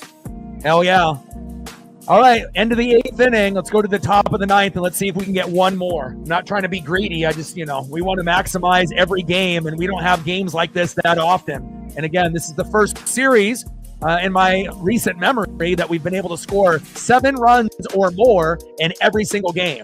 Game 1, we won 9-4 with 2 homers by Garver, 2 by Cal. Yesterday, we got down 9-1 in the 3rd inning. But again, I still had faith that we would score more. We did, and we only gave up 1 run after the 3rd, and that was a Pete Crow Armstrong solo jack. We scored 6 after that and lost 10-7. And then we get the ultimate payback and obviously the rubber match where we're up 14-6 with 1 inning to go, even though the experts said that we had 0% chance to win, even with Logan Gilbert on the mound. Shows you what they know about the Mariners. It's not just about records. It's about how they're playing right now. And even though the Mariners, may only be 38-37, 18-18 on the road, and the Cubs are 46-30, 16 games above 500, 25-14 at home, doesn't mean that we can't go into Wrigley and actually win a game or 2. Nice job, Mariners. Tridents up. I want 1 more run for the Mariners, no more for the Cubs. 15, or actually 2 would be great if we can get to 16-6 so we can win by 10, but, it is what it is. We'll see if the hot streak can continue. Next up for the Mariners, 3 for 4. I love seeing that. 2 runs, singles hitter, doesn't try to be someone that he's not. Julio, Miles Mastrobuoni. Let's go, Miles. And the guy that started off the party, getting the first hit at the first at-bat, J.P. Crawford, 2 for 5. Whenever you get that leadoff hitter, it sets the tone, whether that's J.P. or Victor Robles in the future. Nice job by J.P. And batting third, 1 for 5 with a run in RBI. Probably the guy that's struggling the most on the team besides Dylan Moore, Julio Rodriguez. Let's see if Julio can end up getting off the schneid. Julio hasn't homered in over a month. Could this be the at-bat where we get to 15? We'll find out. Hell, at this point, we'll just take anything. A walk, a single, getting plunked, a double. Is anything positive than a strikeout looking, strikeout swinging, or a ground out or a pop-up? Let's go, J-Rod. Let's go, Julio. You can get it done. And again, it's pretty amazing that we're winning these games without really Julio's production. I mean, obviously, we appreciate him in center field, with his defense, but that has been pretty cold lately.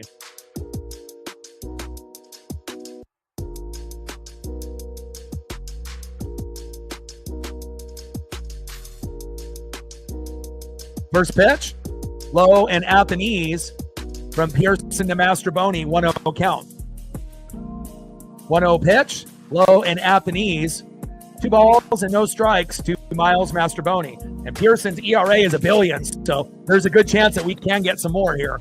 2-0 pitch, low and at the knees, 3 balls and no strikes to Miles Mastroboni. 3-0 pitch. Takes a strike looking on the line with a slider, 87 miles an hour by Pearson. 3 balls and 1 strike to Miles Mastroboni. Pearson's ERA has exploded from 10 to now almost 14. Let's keep it moving. Let's have it keep going up, baby.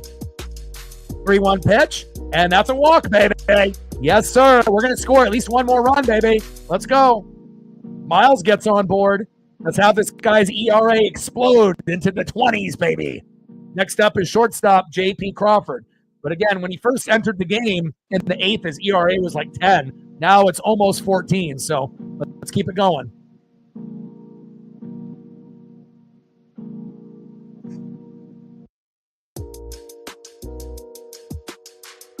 And we got a 4-game set against the Minnesota Twins. Going to be tough. But again, someone's got to be able to represent the Mariners the right way. And this is where you get it, right here for the NWSF, baby. Shout out to all the new subs that we've acquired on the channel, not only today, but in 2025. And we're getting closer and closer to hitting our goal, which would be 21,000. We gained another one. We gained about 5 today. 16 to go to get to 20,900, 116 to get to 21,000. Let's go. Top of the 9th, runner at first after Miles Mastroboni got walked on a 5-pitch count. And now we got J.P. Crawford in the box. And hopefully J.P. can continue this rally that we have as you have Counsell, screaming at the ump. The catcher screaming at the ump. I don't know why they're screaming. Bro, you guys are down by 8. You fucking lost. Relax. And they have an ejection. And Reese McGuire just got ejected. The catcher was mouthing off. I don't know if he was thinking that something should have been a strike. If anything, the Cubs have gotten more calls, than the Mariners have. The Mariners have had calls outside of the strike zone called ball, and something right in the strike zone called, it should have been a strike called ball. So now Reese McGuire and the ump are chirping, and he got ejected, and the manager almost got ejected as well. But that's not going to matter now. I mean, hell, it's the top of the 9th, but. I mean, I get it. You're frustrated. You guys have the better record. You're a great team. But again, kind of a weird time to get ejected. And now you have Carson Kelly coming in now. And they have to wait for him to warm up for a sec.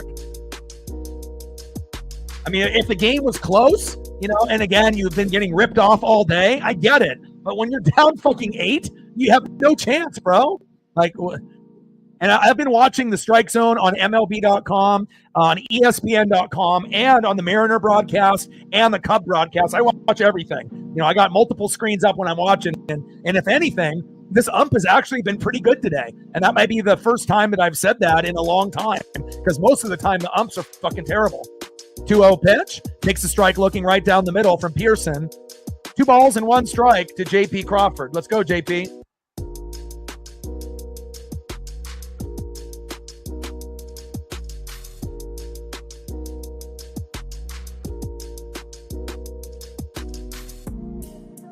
Two-one pitch. And Crawford grounds out into the double play. Mastroboni out at second, throw to first, 2 away. Unfortunate that we hit into a couple, double plays, and we haven't really gotten one in return. But again, it's all right. We're up by 8. All right, Julio. Well, I was hoping that we were going to be able to get one more run to 15, but maybe we'll be stuck at 14 here. And Julio, first pitch. Of course, he swings at it, grounds out to third, you idiot. And that is the end of the inning. Come on, Julio. I swear, man, this guy never learns. And I don't know if he'll ever will learn. And again, it's like, if you're going to be overly aggressive, right, and swing at the first pitch or the second pitch, that's fine if you're getting hits. But again, like, you're doing the same shit that you were doing in March and April, where it's leading to outs, where you're not getting it on the sweet spot. You're being overly aggressive. Now, we saw that same overly aggressive, swing on the first 2 pitches in May, and he was connecting. And in May, he was great, right? He was playing like an all-star in May.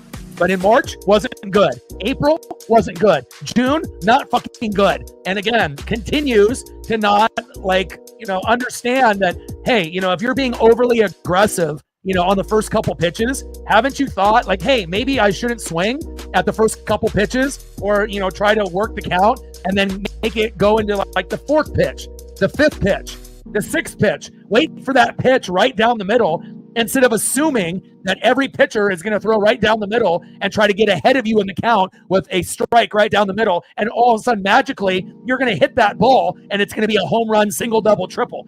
The pitchers in MLB have realized that they don't even need to pitch right down the middle to Julio, that he will literally swing at anything, inside, outside, 2 feet off the plate, high and away, 2 feet off the plate, low and away. So again, that strategy doesn't work.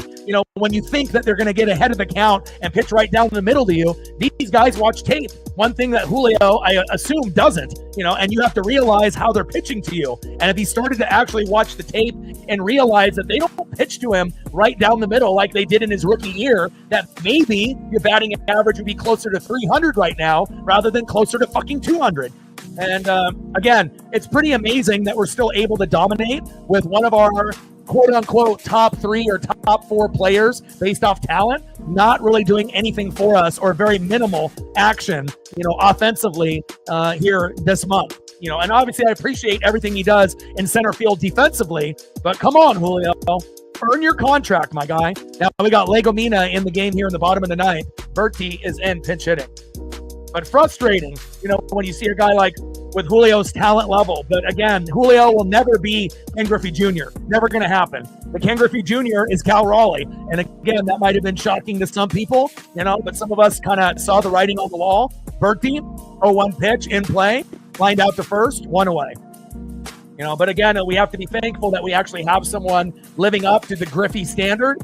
And, maybe this is just what Julio is. He's just going to be a good player. He'll never be a great player. He'll never be an elite player. He'll never be a consistent player. He'll never be a Hall of Famer, but he'll just be a good player. And maybe that's just what it is. And then, we got guys that could be Hall of Fame players like Logan Gilbert and Cal Raleigh. And that's what it is. And we just have to hope that the consistency will be better for Julio, and then he'll make more all-star games than not. But if he continues to play like he has, you're only going to make the all-star game every 4 to 5 years. And, that's not going to turn you into a Hall of Famer if you make it, to an all-star game 2 times out of 10 years. Based off his talent, he should be making it at least half of the time. But, I guess that's what Julio is. 1-1 pitch, high and away to Ian Happ. 2 balls and 1 strike with 1 out, 14-6 lead for the Mariners here with 2 outs to go for us to win the series. Bay. 2-1 pitch, fouled off. 2 balls and 2 strikes from Legomina to Happ.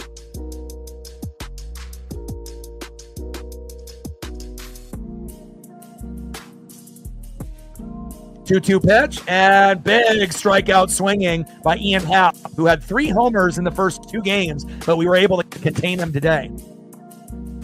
Next up, DHing, unless they have someone pinch hit for him, could be the potential last batter of the game. And yes, they're going to have him in, Kyle Tucker. One of my favorite players when he was on the Astros, even though that's our main rival. I always loved Jeremy Pena, and I always loved Kyle Tucker. Was never really an Altuve, Bregman, and Yordan Alvarez guy. I respected them, to a certain degree. I mean, besides Altuve and the cheating. But, I've always appreciated Pena offensively and defensively, and the same thing for Tucker. I always thought those were the two most underrated players. Bregman is great, Altuve is great, Jordan is great, but again, pretty crazy the Astros are doing so well with two of those starting five no longer there, and Jordan's been injured almost the whole year. So 0-1 pitch. That one's fouled off by Tucker. Behind in the count now 0-2. We're down to our last strike, baby. Let's go. Pop the champagne, baby. We ball in.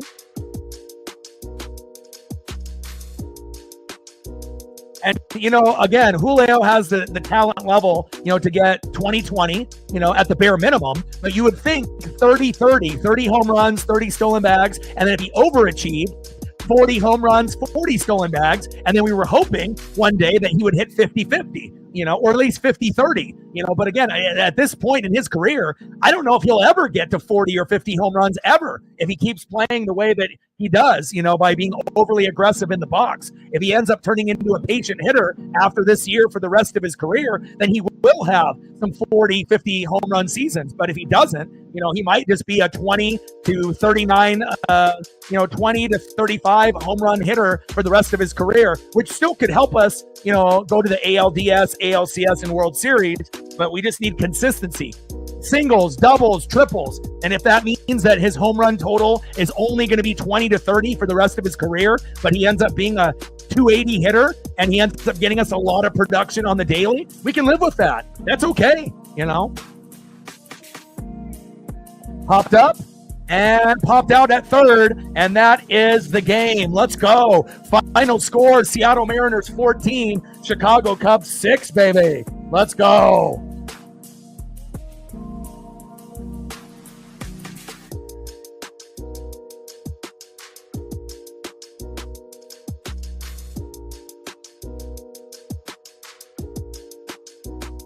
And when the Mariners win, what do? We fucking dance. Mariners win. Mariners win. Mariners win. Fuck yeah.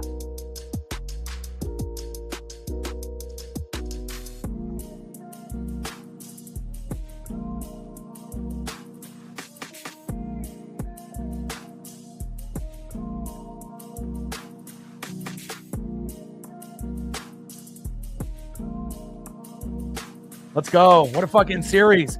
And out of all the series that we've done, I pretty much do literally almost every game. There only will be a couple. My goal going into the year was going to be doing 150 plus of the 162. And at this point, we've only missed a couple due to WWE pay-per-views or PLEs like SummerSlam or WrestleMania. But other than that, I would think that out of all the series that we played, this might have been the funnest to watch out of all the series so far this year. Again, a really good Chicago Cub team that was 46-30, going into this game. And now the Mariners improved to 39-37. Cubs dropped to 46-31. And again, I can't wait to be able to play them again, down the road. But again, what a big, big victory. And we win the series. Game one, 9-4. Even though George Kirby gave up 4 runs. Yesterday, we were down 9-1 in the third, battled back, and only lost 10-7, and then exploded for a 14-6 win in game number 3. And not only do we win the fucking series. Let's go. And again, I'll be live tomorrow. Obviously, you're starting it off with a 4-game set on the road against a team that's going to be a good team for us to play, playing up to the competition in the Minnesota Twins. Anytime you play the Tigers, the Twins, or the Guardians, they're coming for us. So we know that, and I'm definitely excited that we're playing against a good team. That way we don't play against like the Marlins or the White Sox where we play down to the competition. We're going to be playing up, and hopefully we can win 3 out of 4 on the road, which will be tough. And we have Uncle Mo, the momentum on our side. Let's go. Well, I love you guys, and I appreciate you guys very, very much. We got to the 60 like number, ended up hitting 54 on the dono train, 46 to go. Appreciate every single person that liked, sub, donated, commented, shared. And this one feels good, and it'll hang with us until obviously the Twin Series, and we'll be remembering this series for the rest of the year. Final score, Seattle Mariners 14, Chicago Cubs 6. We win the series 2 games out of 3, and I will be live tomorrow against the Minnesota Twins on the road for a 4-game set. And I got one question for you. Who talk sports like us? Your boy Ryan, Northwest Sports Fanatics. Love you and appreciate you guys very much. Shout out to All Day and Captain helping out with the mod duties. as well as the people that donated, Captain Cole and Monkey Kung Fu. Appreciate you guys. Trident's up. Mariners win. Have a happy Sunday. And I am out. Trident's up. Go Mariners.